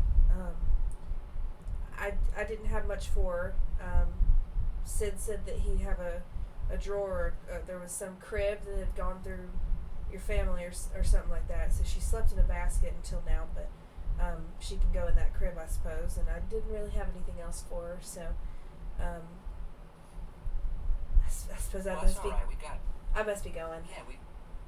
Oh no! I mean, you don't have to. You don't have to go if you mean it, unless you absolutely need to. Did you eat yet? Here, I got a.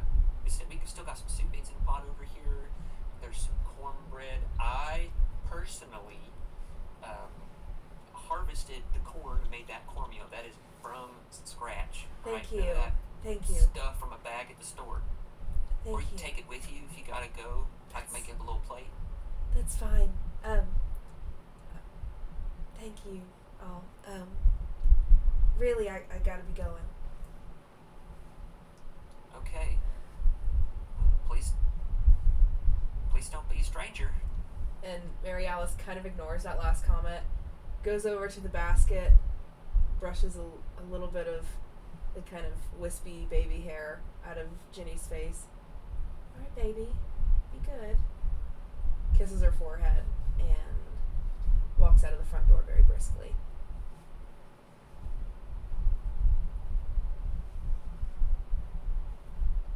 Suddenly, the house ain't too empty anymore.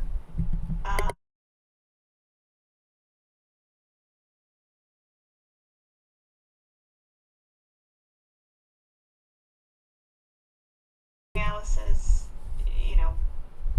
my family's moving towns and towns away, and she won't be back anymore. But, Jenny seems fine. She's got you and Ethel and Pa and on. And so, What exactly do you mean when you say your family? You mean your Oh, I thought I mom, was your muted. dad, I'm sorry. your cousins or whatever? What about your daughter? Look, Yes. I know that the circumstances were extremely not in your favor, but you have a child. Look, as long as Jenny is breathing, you and she both will be welcome here. But I mean, you're just gonna up and leave your daughter here? Listen, if this is down to not feeling like you have enough resources, then I would be more than happy to help you procure whatever you need to stick around and get to know your daughter. Miss But you're Grimshaw. not just leaving. Miss Grimshaw, I appreciate that I have a child, but I also am a child, and I was supposed to be so much more than this. Not anymore. You're a mother.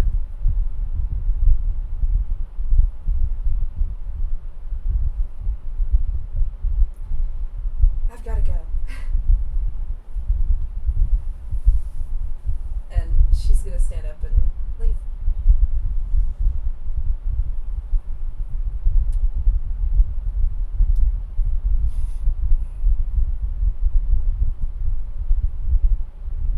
I she can't leaves unsee and that Jenny little- stays. Sorry. Okay. No? What? Go on, please. I feel scared. As I am trying my best to just do my deep breathing, calm myself down, I just can't stop looking at Jenny and that little crease she has in the corners of her eyes, Oh. like Dad has, like Sid had.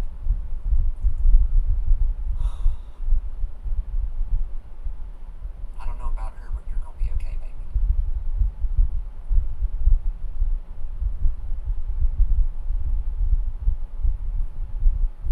I think as Jenny grows up, Oh. I think she's quite close with Aunt Hattie. Oh, God.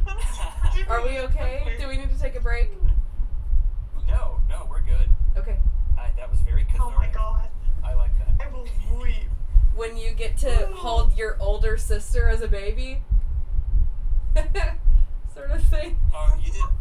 Oh God. Don't say it like that. I mean, it's true. I've had this with Jesse a few no, times like now.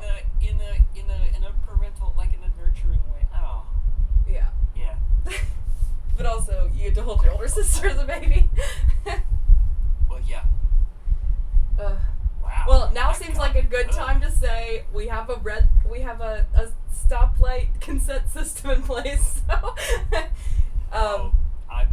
text no, either I- one of us, yellow or red, if you need to slow down or stop. No, I'm very okay with this. Okay. I was getting into it. Good. This I is want you to get a into good it. movie. This is a good movie. Ugh. Oh God. Oh. Yeah, I don't even know where I am. Yeah. You raise Ginny, and she might look like Sid, but she's a lot like you.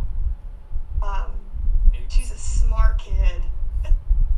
She loves reading, and she does real good in school, and all of that. And she's quite close to Aunt Hattie. I think you two sort of understand each other. And as she grows up and she's real smart, she tells you it's a bit of a secret, but she thinks she wants to go to college one day. She doesn't know, but that's the dream, and she just wants to be smart. But before all that, when she's still quite little, when she's about 5, your big brother gets married to a woman named Cora May Adler, and she's awesome. She's great. When Junior starts bringing her around, you offer her an herbal tea, and she asks you to teach her how to make it because it's so wonderful, and she just feels so good when she drinks it, and she's wonderful, and they get married, and she's the best thing that's ever happened to Junior, and she even gets y'all to start singing again. Because she hears that her Junior used to be in a family band. Well, she's got to see that. She gets you to sing again. And it's been a while after Sydney, but maybe together is what you all need to be. And it's real good. They even have a baby. Lauren, Junior's a dad. Got a little girl. Oh, Lord help us all. Help that girl. Help Junior. We're gonna jump forward to when you're about 32. And Cora May comes by the house one day. Sure, Maggie's about 3. She's back at the house with Junior. She just came to, make a little visit, like she does. Oh, hey. Do I have the baby with me? My child with me? Nope. Maggie's 3. She's probably back with Junior. They're palling around. Oh, I'm sure. He's throwing her into the air and catching her very dangerously. Very dangerous in a Like frightening way. dads do. Yeah. I mean, if she's anything like her dad, it's going to take more than a couple feet falling to the ground to keep her down for super long. I was wondering if you had any witch hazel left over that I could just snag real quick. Oh yeah, plenty of it. Okay. Yeah, absolutely. Come on back. Matter of fact, the sassafras just sprung up this year. I don't know what, I didn't do anything different. Uh-huh. I think it's just the right conditions. So I mean, I've got more than enough of that if you want to take that to make some tea out of. Yeah, well, sure. You'd be doing me a favor taking it off my hands. I mean, yeah. Maggie's just, I'm so worried about her getting all kinds of sick. I'm trying to pump her full of everything good, you know what I mean? Well, yeah, but also, I mean, babies get sick. I mean, unless you think you need to go to a doctor, she'll get a cold here, sore throat there, cough there. I mean, there is just constantly snot coming out of a kid's nose. You know this. So, Yeah. Yeah. I mean, but you're doing a good job as a mama, and I know you know that, but sometimes it's nice to hear it. Yeah, I guess so. you been out at all? Out in the woods at all recently? I mean, not super far in a while. I mean, there was a couple weeks ago. There was this awful stink coming from up in the woods, and it turned out some deer had like gotten stuck and it died. It was just like leaking all this stuff, and it is, I don't know. It smelled bad, but I covered it up, and the worms take care of it now. Yeah. But that. Wait, what? You had a tone in your voice when you said that. I was just. So you haven't felt anything? I haven't talked to Mama. Ethel Mama. But.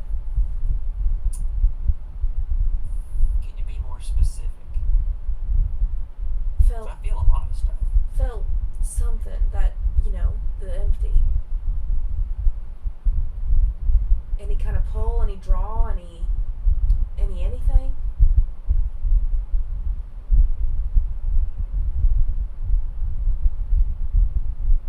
Eli wants to know if Hattie has felt anything. I have a question. How's Eli felt? Hey, yeah. This is. I would like to know. I don't think Hattie has felt the same pull that Gourmet is describing, Okay. but you're not a stranger to what she's talking about.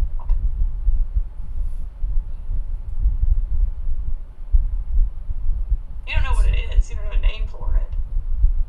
I mean, have you heard someone else use that phrase before? The empty? Or is that just something that you thought of? Oh, I know well, it's a weird question, just humor me.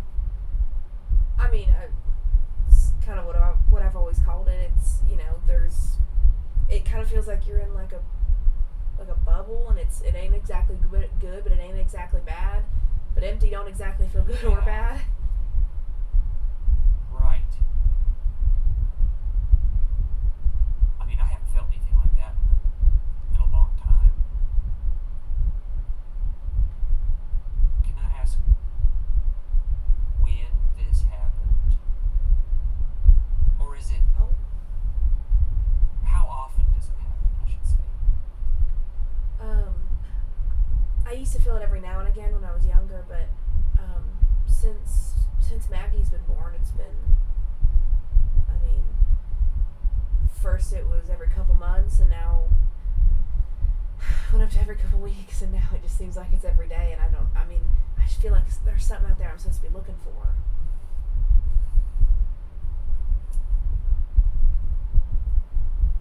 Do you think if we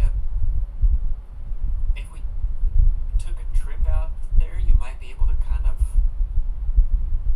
sense your way toward that feeling? I mean, I think I could try. I don't want to leave Junior saddled up too long with Maggie by himself, but. Oh, we don't have to do it right now. I mean, you can bring Maggie over and let Junior, talk Dad's ear off or whatever, but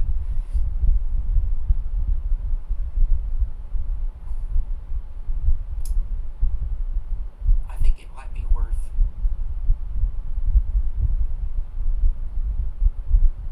going out into the woods and seeing if that changes, if it feels more intense or less intense. Right. I've felt that before, and I never knew exactly why. I promise I'm not using you as like a test gopher or, No. No, I reckon you're right. I should, Yeah, it's just not a really good feeling. I'll get Maggie squared Right. away, and maybe tomorrow I could come by and we could just take a little walk. Yeah, sure. I mean, I know they don't look like much, but there are a couple trails that lead clear over the other side of the hill. Yeah, I mean, as long as we're not out too awful late, because the sun Sure. sets earlier than you think it will, like on that side. Don't worry, I got us covered. we'll make leave a early. couple tomato Yeah. sandwiches. We'll leave super early. All right. We'll be good. All right. Well, thank you for the sassafras and the witch hazel and all that. Of I'll course. go and save Yeah. Maggie from being dangled by her ankles somewhere. And but hey, Sure. thank you for that. Yeah, absolutely. And I mean, whatever it is, don't worry too much about it. Don't let it get under your skin. And if it starts bothering you again, let me know. All right. Alright. She kind of gives you like just a very quick kind of half hug. She has one arm full of a few jars and things. Just kind of gives you a very quick half hug, and then in like a swirling dress, spins around to open the door for herself, and then twirls down and kind I of got that. daintily steps off the porch and heads back up the path towards where her and Junior live. Alright, see you tomorrow, sissy. Bye now.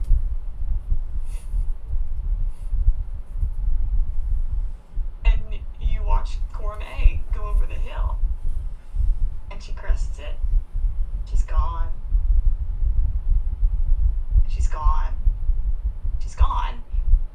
Because the next day, you've got the sandwiches all packed and she doesn't show up. You've got the kettle ready to make her some tea when she gets here and she's not there. No one knows where she went. As far as they know, she's just gone.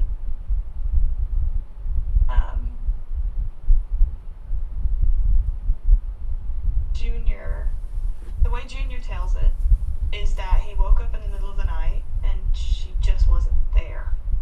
He rolled over in the bed, she was gone. He said she'd been going on a lot of walks, wandering off, ended up in strange paths, off the paths in the woods. She'd been really strange.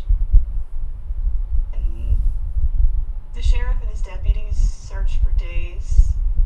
They looked behind every tree and under every stone. But whatever has her ain't giving her back. From the look of it, Gourmet walked off into the mountains and she didn't come back. They don't find anything. She's a whisper on the wind. And that's it. There's no answer. It's just more tragedy for the Grimshaw family. That's Maggie left without a mama. It hits Junior harder than anything you've seen hit Junior in his life. And it's hard for a long time. But just like seasons go, where there's the world's dead and it comes back to life, and the world dies again, it comes back to life. You remember singing with your family, and then you remember stopping. And you remember when Junior and Cora got married, you sang again. And after she's gone, you stopped. It's been years. It's 1911 now, and Junior's girl, Maggie, is 6. She's found herself a banjo and taught herself to play it, and she's real good. You think, Hattie, it might be time to start again. And you think Ma and Pa do too. And that Jenny's mean on fiddle. But Junior's real sad. How would Hattie get her brother to come back?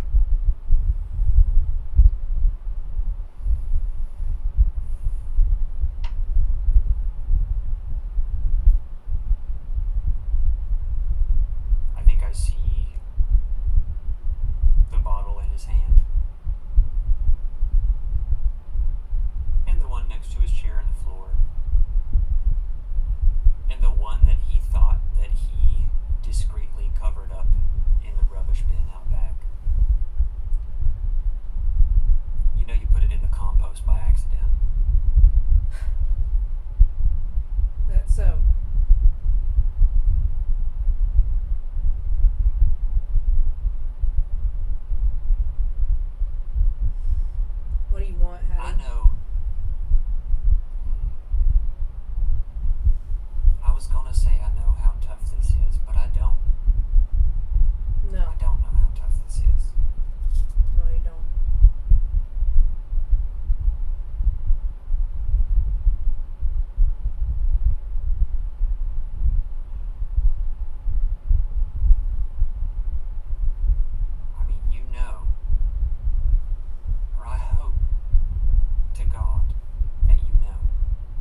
as much space as you need.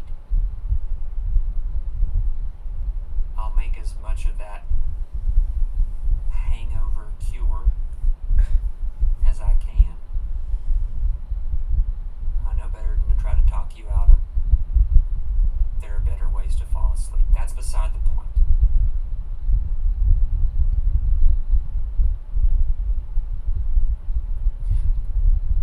I just don't want you to feel like you have to shoulder this yourself.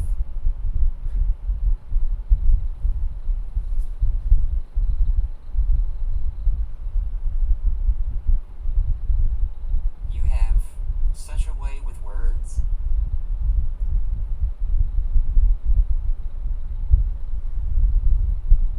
And I think the one word you can't really use for whatever reason is help.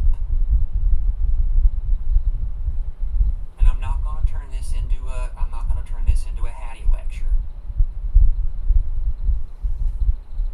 But I just want you to know I'm here for you.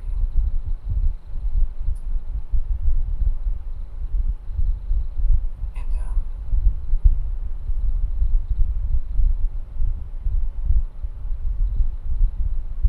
that's all.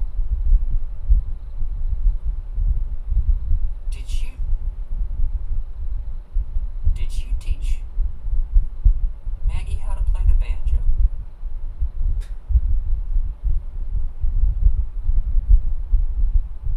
No. How? I mean, she is like prodigious.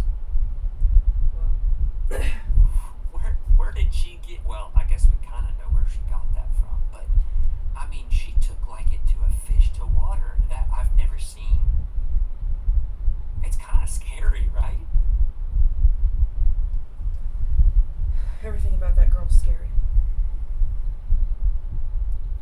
Yeah, she comes by it natural. No offense. Okay, I was trying to make a joke and it didn't go over very well. I can recognize that, but Alright. No, she's learning from Uncle Zeke, so.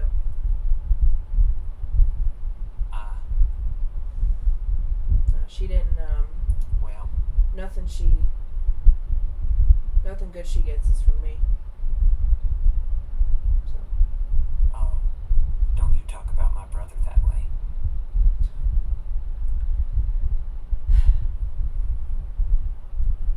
Holy callback. Oh! I know in the middle of all of this horseshit, pardon my language. Good grief. Now you watch your language.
version that we did. But I'm kind of fuzzy on it. If I hold on a minute. I think I know what might happen. Oh my god. She's going, she's out of frame for a second. You Yeah. hear things kind of like, getting rustling around. And when she comes back, she's got her bass fiddle over her shoulder, and she kind of like on it, like over her shoulder, like a big old handbag. She's got the washboard on a strap. She's like, just humor me for a second. Just humor me, and I'm gonna try to like sing through it while I play the bass part. But it's gonna sound a whole lot better if we've got you there too. You can see he's like starting to like, he can't hold the smile, like can't force the smile down anymore with you just going on and on about it. About like, it would be really helpful if you could just this little thing. And he will reluctantly like take the washboard and start to hum the melody for you. Cool. And I think, Cool. yeah, in the middle of that, I don't know how Junior feels, but while the music is happening, just all the other stuff kind of melts away, goes into the background for a second, and she's a little kid again. And she's leaning over Junior's shoulders while he's trying to play the chords that Dad taught him, and she's like playing the bass line on the bottom strings while he's trying to do the chords on the top, and they're just being like goofy and having a good time. And it's not exactly the same warmth that she feels when she's connected to the land, but he is a part of the land. He's a part of this home, and I feel like that music kind of swells that warmth in her. And I think when they finish the tune, she's just gonna start another one. She's just gonna start, come on, Orange Blossom Special. We won't go as fast as we usually do, but your part's easier than mine. You can keep up, come on. And I think, Okay. yeah, and maybe she takes a drag off of whatever he's drinking, but don't tell Dad. And she's gonna keep playing until he, I presume, stumbles off to take a leak and go to bed. Hopefully, in that order. God. Yeah, no, perfect. And you just keep playing songs until he's laughing. And he gives in. And you just keep playing songs. And now it's all of you. Your pa's on the guitar. Your ma sings like an angel. Jenny's on the fiddle. Maggie's a banjo star. People come from all around to see Maggie Grimshaw shred it on the banjo. I love her. You play the bass, and your big brother plays the washboard like nobody's business.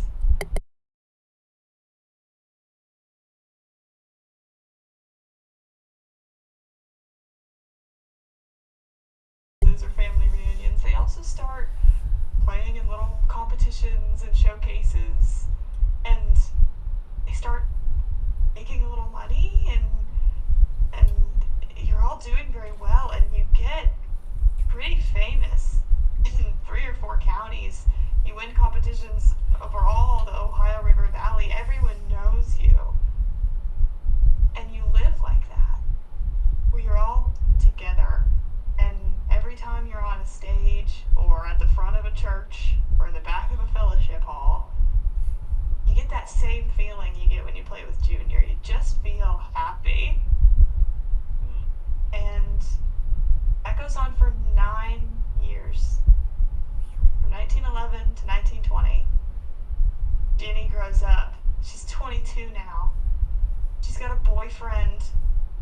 She tells you all about that. And she still talks about getting learned and going to college. And she tells you not to tell nobody. And your pa, he's getting older too, and he doesn't listen to you about taking it easier, and you tell him to get somebody to help him with the pigs, and he says he's just fine, and you know he's not, but you make him those drinks he needs when he's got a sore throat and achy bones. You're all together. It's real nice. And that's the Porchlight Singers. Now we have to do the big one. There's the issue of the night. Oh, God. The capital The N issue night. of the night. For the capital N. Oh, no. Do we want to take a break first? Is there anyone else that Hattie wants to talk to? Anything else you want to know about Hattie?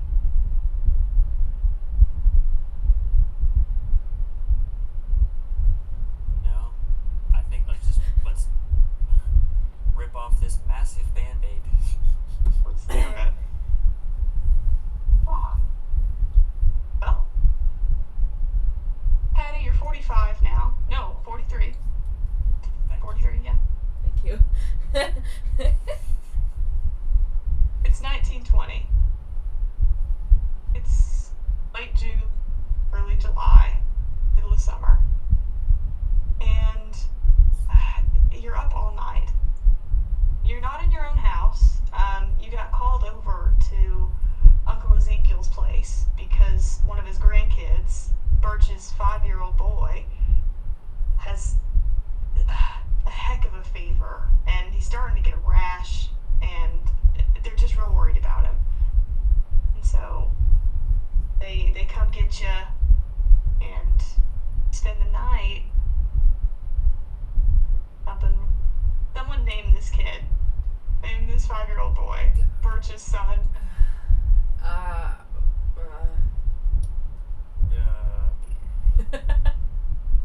Oh my God. A name. He's Anything. got the most insane executive function paralysis. His name's Micah.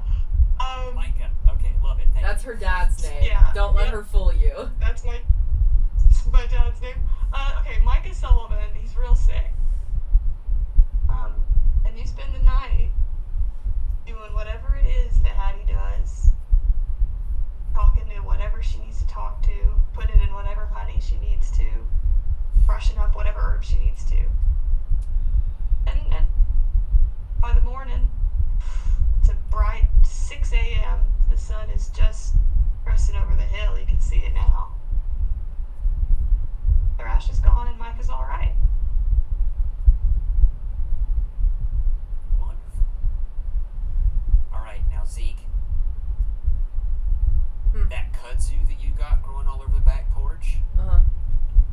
don't you ever get rid of that. Because that's what did it. The weeds growing on your back porch were what we needed for the fever. And it's good stuff. I don't know Alright. what you've been putting in the soil out there, Nothing. but it's working. Straight nothing. Alright. Well, lucky you. Anyhow, What? I took the liberty of making another pot of coffee. So sorry for leaving a mess, but you've got more coffee now, so that's a good thing. Yeah. Let me know if anything starts feeling peculiar again. But I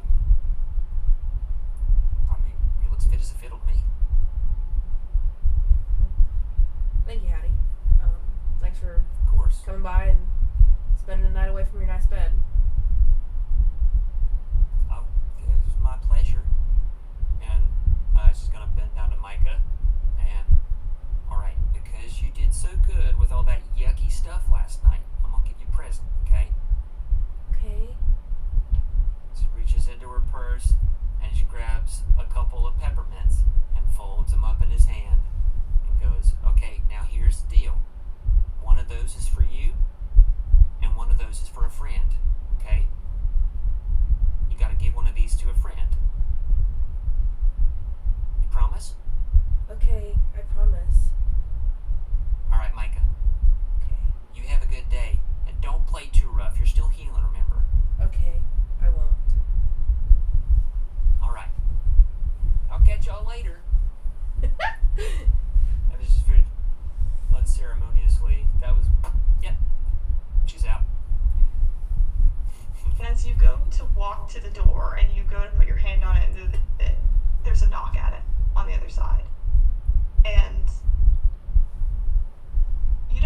coincidence. I was just seeing my way out. You see Virgil Caldwell's on the other side of the door. It's the guy who owns the inn. This older man. He's holding his hat in his hands. He goes, "Oh, Miss Grimshaw, I didn't know you'd be here. I was coming to talk to Zeke. But that's perfect. I just left the sheriff's station. Silas and Jenny were there, and I don't know exactly what happened, but I think your mom collapsed in the woods this morning." She's already gone. Oh. I'm gonna tell Joe, Virgil discovered the body. I know. Okay. I don't think he knew that she was dead. Oh, okay, I didn't know. She collapsed in the woods. He just saw her and then Collapsed. went and got the sheriff, I think. Okay. Well, okay. I said it now. Well, Okay, so where is she? She's down at the sheriff's station, I think. I saw her and I went and I found the sheriff, Yeah, and she's already. Doesn't wait for him to finish the sentence. he was about to tell her that she's dead, and then Hattie just leaves anyway. I think Hattie. just the sheer panic of this can't be happening again. Yeah. She blacks out and is just, by whatever mode of transportation she has, she is irresponsibly booking it.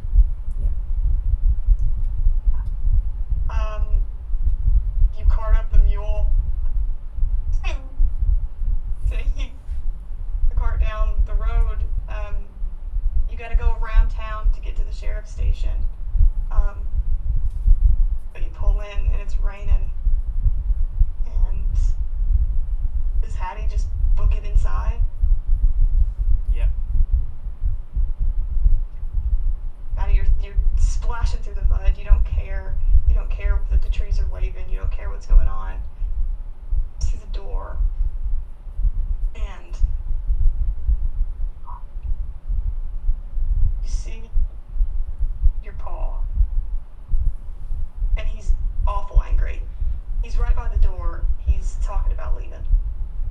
And it ain't right what you people do. It ain't right what you people say to old impressionable people out here. All right, that ain't my Ethel. That ain't my songbird. And you do well to leave me and my whole family alone so that I can get back to the life that I just left to come up here and deal with some mess. Dad, look at me. Talk to me. What happened? They ain't right. They ain't right, Hattie. They're trying to trick me or do something because it wasn't nothing like that. Your mom was fine and she's at the house and she's waiting in bed, and then I get this knock that they found her and that she's out in the woods and that she's dead or something. But it ain't right. It ain't right, Hattie. That just ain't true. Cause I woke up next to her this morning. All right, no, I got you. I got you, Daddy. We need, what do you want to do? Do you want to go? Mom, I have a question. Oh yeah. Is Jenny here? Yeah, Jenny, Hattie hasn't seen her yet, because she's just by the door, but when Pappy starts making another commotion, there's a wall in front of you, and Jenny rounds it slowly. She's kind of got her arms up, and, I'm gonna look at the sheriff and be like, I'm sorry about him. Daddy, I'll be right back, okay? I gotta go talk to Jenny for a second. We're gonna come back and we're gonna sort this out, okay? I want to get out of here. Deep breaths. Yeah, I'll be 2 seconds. I'll be right back, okay? I'm so sorry. So I wanna talk to Jenny. do you go to where Jenny is? Do you round the corner, or do you just kind of walk, just kind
she's dead.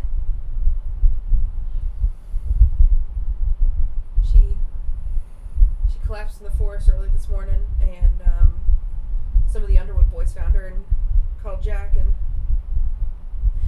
Jack found Pappy and I, and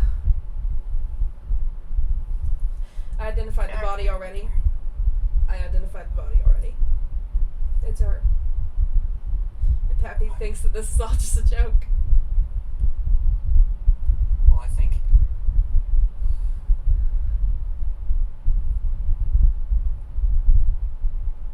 what's happening right now is that I'm in shock.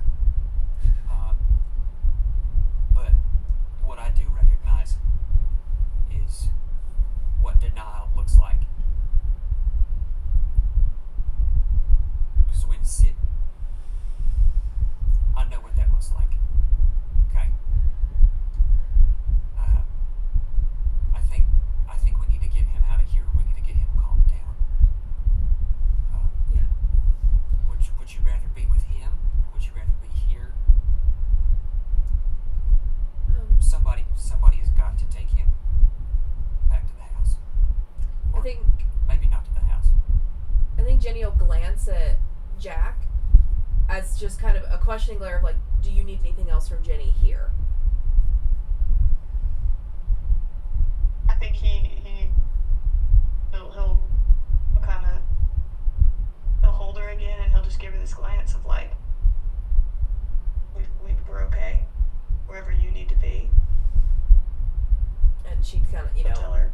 whatever way Jack and Jenny might say goodbye, if they embrace or whatever. And this is all subject to change to what Morgan decides later, but I think, based on what I know about Jenny, that she would probably want to go with Pappy. And you all, if Jack doesn't need anything else in terms of getting things handled here. Yeah. Okay. So, Jack, Deputy, Sir, I'll be right back. I have questions, but I'm gonna get him out of here. Unless you don't need him, you don't need him. He's alright. Jenny identified the body. Thank you, Hattie. Seriously. Okay. Jenny can So- probably take him if you wanted to stay here and... Yeah. I think that's what's gonna happen. That's what I would like to Yes, ma'am. do. Yes. Thank you. Yes, ma'am. So, rush back over to Dad. Pappy, I know, okay? I want to leave. I want to get out of here where these bastards are lying to me and they're trying to tell me all sorts of things about Ethel. None of them are true. They're not true. I know, okay? But I think right now, everyone, Jenny is going to take you back to the house. And I'm going to go see Ethel. Well, we're going to get there, and Jenny's going to make you some chamomile tea with some milk in it.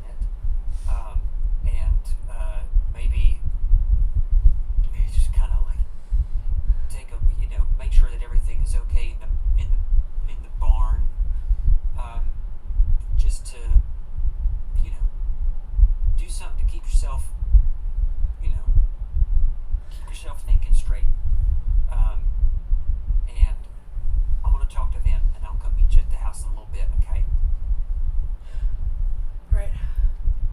And I'm just like, because I know that this is kind of like, he's maybe not much of a hugging man, but I'm doing like the white knuckle thing with his hands. Yeah. I'm like, okay, we're gonna go back to the house, take you some deep breaths, have some tea with some chamomile, some milk and honey, and just we'll catch up to you in a little bit, okay, Dad? And you see Jenny kind of is like pushing him out the door, getting him to get into a cart, and Jack Price is still here. If you had anything else that you wanted to do here. Oh, definitely. So,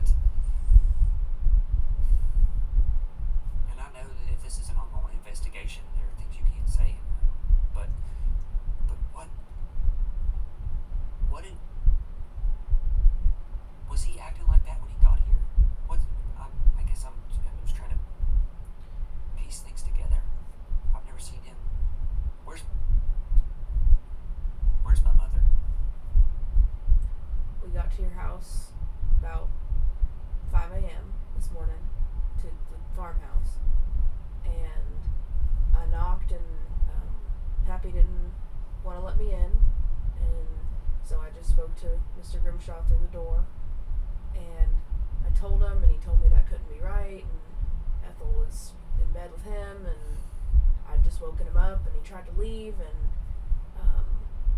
Jenny saw me. She came down the stairs, and she went out on the porch, talked to me, and I let her know that early this morning, the Underwood boys and Virgil, they were hunting on y'all's land, and they found Ethel's body collapsed, and sent Virgil on to find up me, and the Underwood boys checked for a pulse, and cause of death it seems natural. Just seems like that's just where she chose to lie down.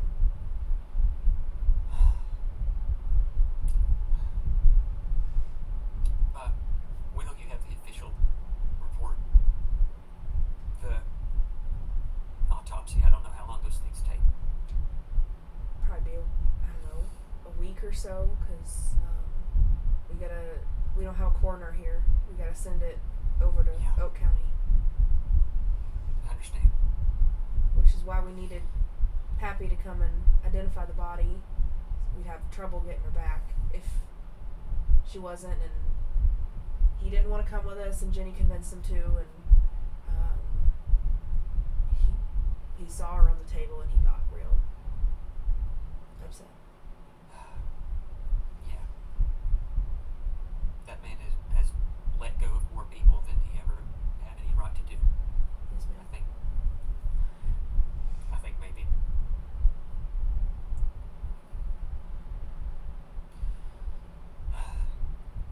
In any case,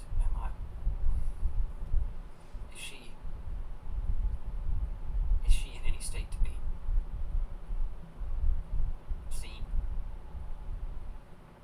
Yes, ma'am. She's a little pale. She's a little gaunt, but Well, she's dead, Jack. yes, ma'am. You would be too. Pardon my. To be honest, ma'am, she's not beat up at all. If it wouldn't be anything you haven't seen.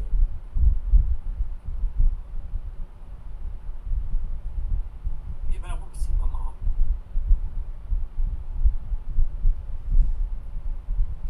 If you want to see her, I'll take you to her.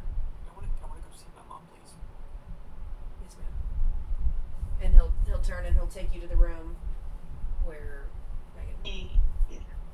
He guides you around the wall, and there's a table there. It's not a coroner's office. It's a police station, but they have tables for this kind of thing, and she's laid there, and there's some sheets and things, but it's your mama, and he's right. She's not beat up at all. She looks real still. It had been raining a lot, and you'd expected her to be a bit muddy, but the rain it cleaned her right off. It's like putting a cut under a tap or under a wet rag. She's right clean. There's nothing to her.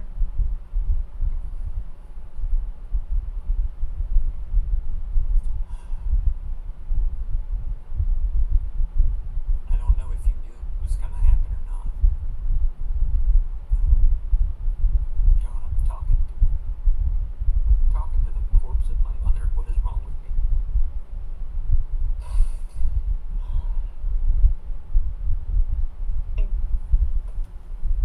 Would Hattie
just gotta make your bed.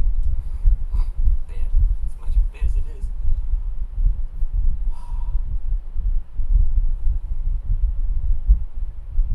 Alright. Just gonna walk back out to the deputy. Just, keep me posted when you know more, if you know more.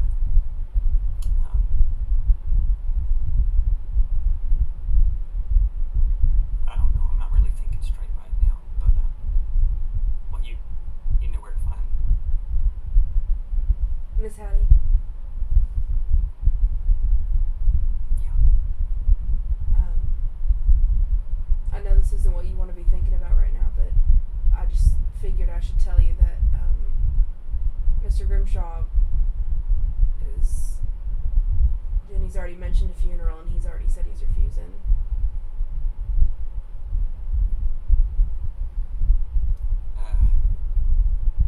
I mean,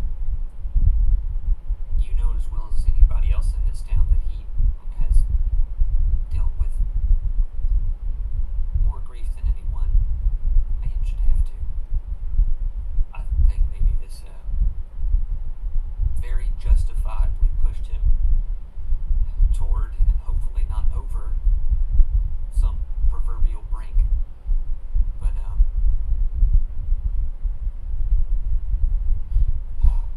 we'll talk to him. And,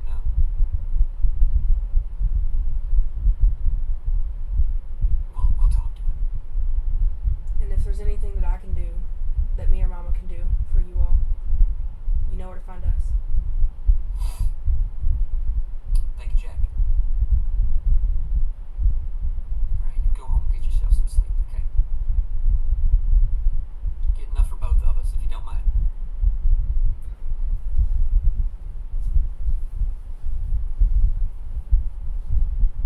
Megan's gonna weep. Stop. I wept. That's true. Ooh. Alright. So, And We can- I don't. Yeah, I mean, yeah. it's already 11 p.m. We can fast forward if we need to. I think we're almost done. I may or may not have luxuriated in that a little No, bit. it was beautiful. The only thing that feels very important to me to make sure that we for sure hit is Yes. what does Pappy act like now about Ethel, and how does Hattie deal with it? That feels most important to me. And then we know where Hattie goes when she moves away, I mean, and everything. Yeah. But does that feel important to you, Megan? Like seeing how Pappy acts with Ethel? Yeah, if we'd like to run, Pappy talking to Ethel, Yeah. while Hattie still lives there. Yeah. Yeah. Okay. How about we do, I got it. I'm there. Are you ready? Yeah, let's do it. We're here. We're still here. I don't like how excited you just got. Just, yeah. Well, I just Okay. got an And by idea. that I mean I like it a great deal. A quick little 2-minute, and then 2 minutes. and then we'll epilogue you Wait. into. Do I need to... No. I, Oh. No, you're good. I'm ready. I'm there. Joe's there. We're there. About a week passes. You get the body back. You probably don't want a funeral, but everyone else does. You plan one. Pick her dress. Pot on a show. The walk back to the farmhouse from the cemetery is quite long. And Junior and Maggie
sit and listen to the rain. You know, Sid used to love all that. Yeah. I told him. I know. I'll tell her to.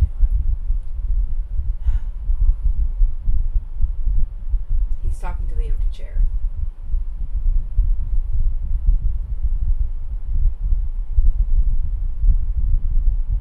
Somewhere in the back of Hattie's mind, she remembers being told how dangerous it is to leave a window open at night in case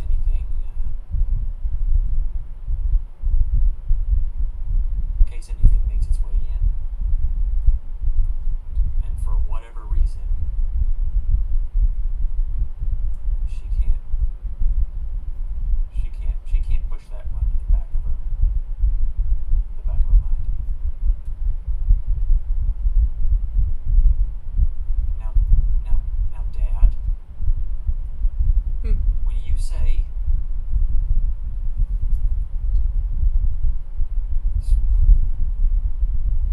you're gonna have to help me out a little bit here, because I'm pretty exhausted dealing with, you know, all the other family circus. You know how it is better than anyone.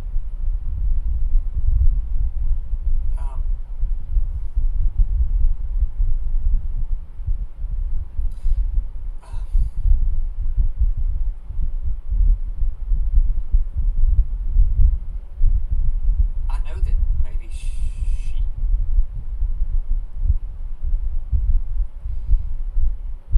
listen, you and I both know that there are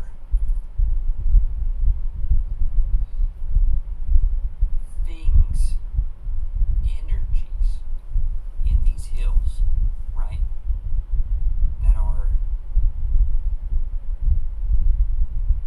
are beyond what we're typically kind of capable of picking up on. Girl, I think You you ever know feel better than anything to like say that? their name. That's why I didn't. Sorry, Dad.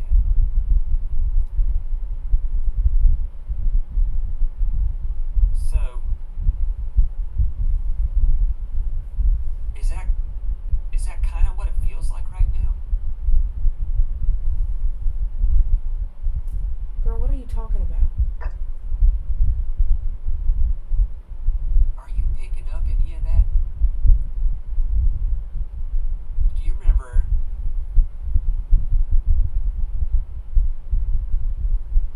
Do you remember when you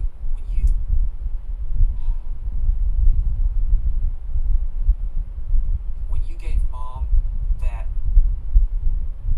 comb, and then she gave it to me, and then I was talking about how I got kind of like a weird energy off of it? You remember talking about that? Listen, Hattie, I know, it's been I'm a putting a long long string of words together, day. but I And you agree. kids insist on going off and doing all this funeral mumbo jumbo because you've decided that you're just going to listen. You're just going to listen to whatever it is that those big wigs down at the sheriff's office say. Okay. I'm too tired for this right now. Right? No, right now, I'm listening to you. Okay? I'm trying to tell her. I'm trying to. What do you know that they don't know?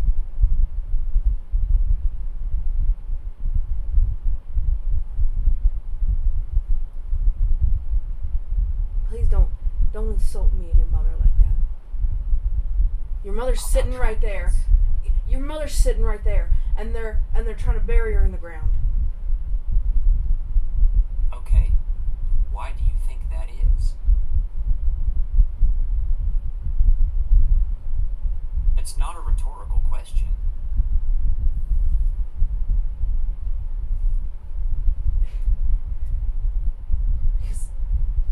I lost everything, and they just want to take it. They just want to take more, and they want to. Then they've got the sheriff all wrapped up in it, and the people in charge, the people that roll the dice, Hattie. The people that roll the dice are the ones that call the odds, and then they know that they know that I lost Sid, and the Cora May goes. They got her too, and Dad, you're getting a little worked up. It's too close to bedtime to be getting worked up like that. Okay? well, you're working me up. I was having a perfectly Yeah, but- nice night. Ma and I are just sitting here. Come and work me up. I know. I'm trying to tell her.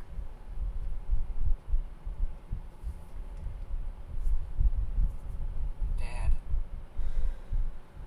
can I talk to Mom alone for a minute? Alright. And he'll stand up, and you see him reach a hand down, mime cupping a woman's cheek, and kissing somebody on the forehead. Nothing there. And shuffling past you to his bedroom, and he even puts, like, the briefest of hands on your shoulder as he walks past him.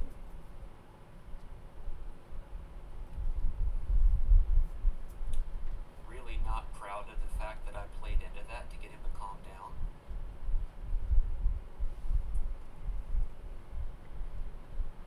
But now that I'm here,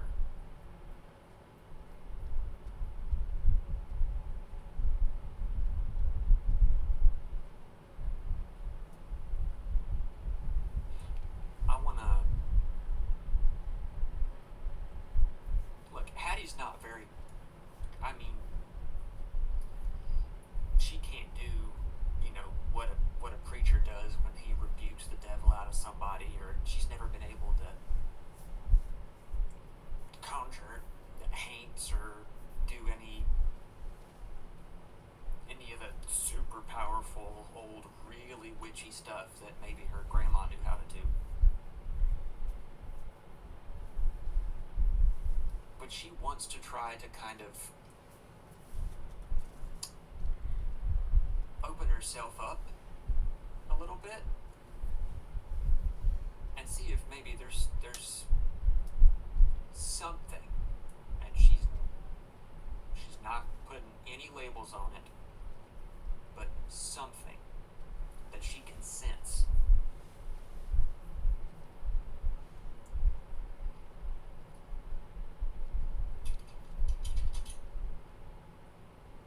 Do you want me to roll for that? Ooh. No. Wait. Well. Okay. It would be an Well, intellect, I think. Okay, yeah. Unless it's more narratively important that it happens, then it doesn't. I'd say not necessarily. I think Okay. I think this role is just gonna tell us how much Hattie knows. Okay. That makes sense, Joe? What I'm saying? Sure. It's Okay, kind yeah. of a 5e mechanic, but okay. Oh, you cut out Pookie. Say that again. To rank it that way is kind of a 5e mechanic, because this system relies on hard set DCs, but your choice. You're the DM.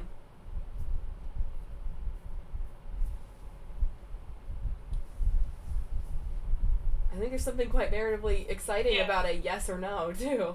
Yeah, I know. I just do. No, will you? I don't know. Oh, I don't know what DC to set. I'm scared.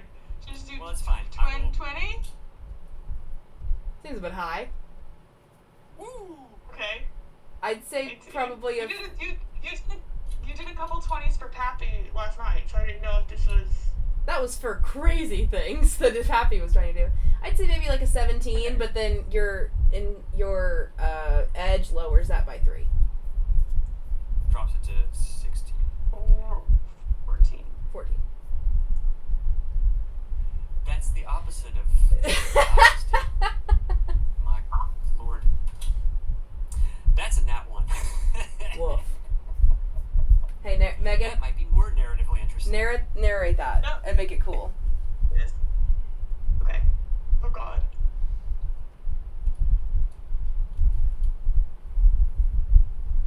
How do you try with all your might to do the one thing you've never done before, which is just to really stop and listen and feel. And maybe there's something to it. But there isn't anything there. And you can call it denial, you can call it losing his mind. But whatever Pappy's talking to, there's nothing there. And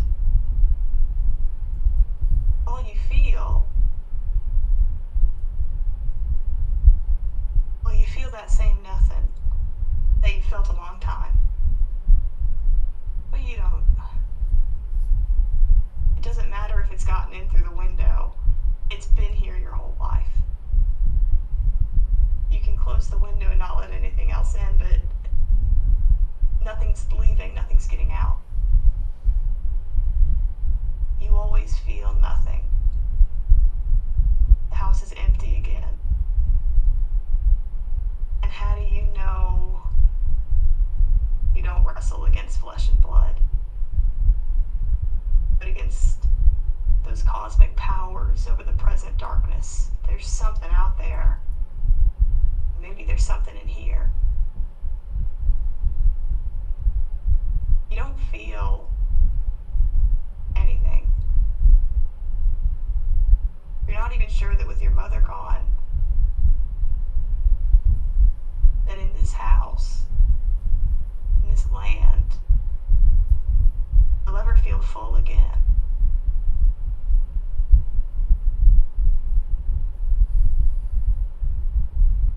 You can't be here.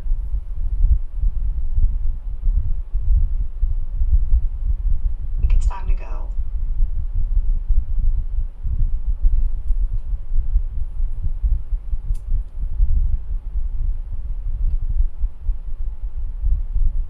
Gonna go to Mom and Dad's room, or room, you know what I mean, and sort of knock on the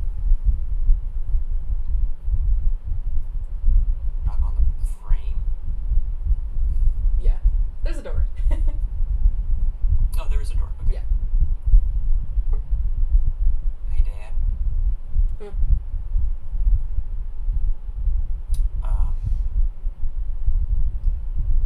Me and Mom got to talking.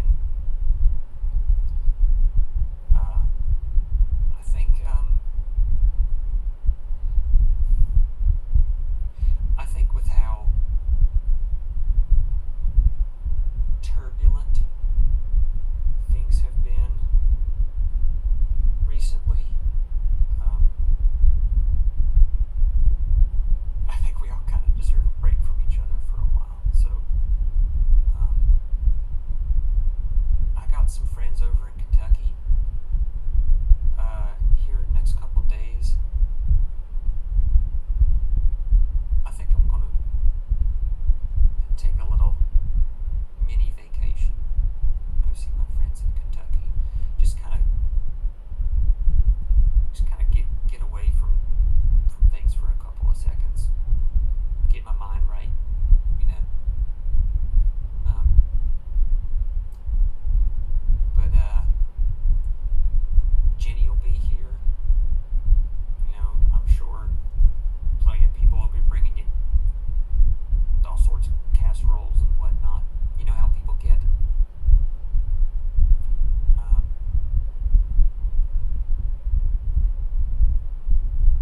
But you're coming back? A few days? Well, yeah. Yeah.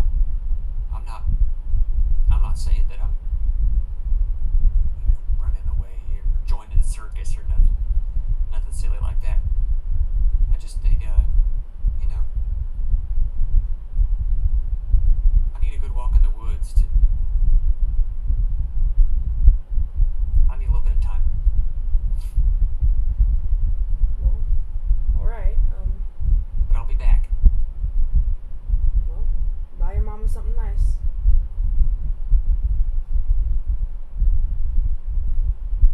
Sure. If you need money, What I should can. I get you? I can. No, Dad, don't you dare take a penny out of your pocket. I got like I've been $5 selling. here. Well, that's your $5, Dad. All right. Okay. I tried to give know it to better. her. I tried to give it to her. No, it's I know better than to turn it down at this point. Thank you. What should I get you then, master of the house? Just come back to me. Just come back and stay up in that room. Of course, Daddy. And he'll kind of like reach a hand up, and I'm gonna take this from Megan. His hand looks real old, real gnarled, real wrinkled, even though he's only 72.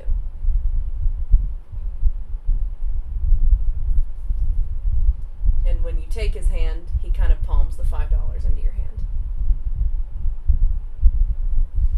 You sly fox, you. You have fun, baby. Just come back. Come back to me. Won't be near as fun without you, but I'll manage. Come on, baby. And he says to nothing. And he kind of turns over and pulls the quilt up over his shoulder and turns away from you. On her way out, she just.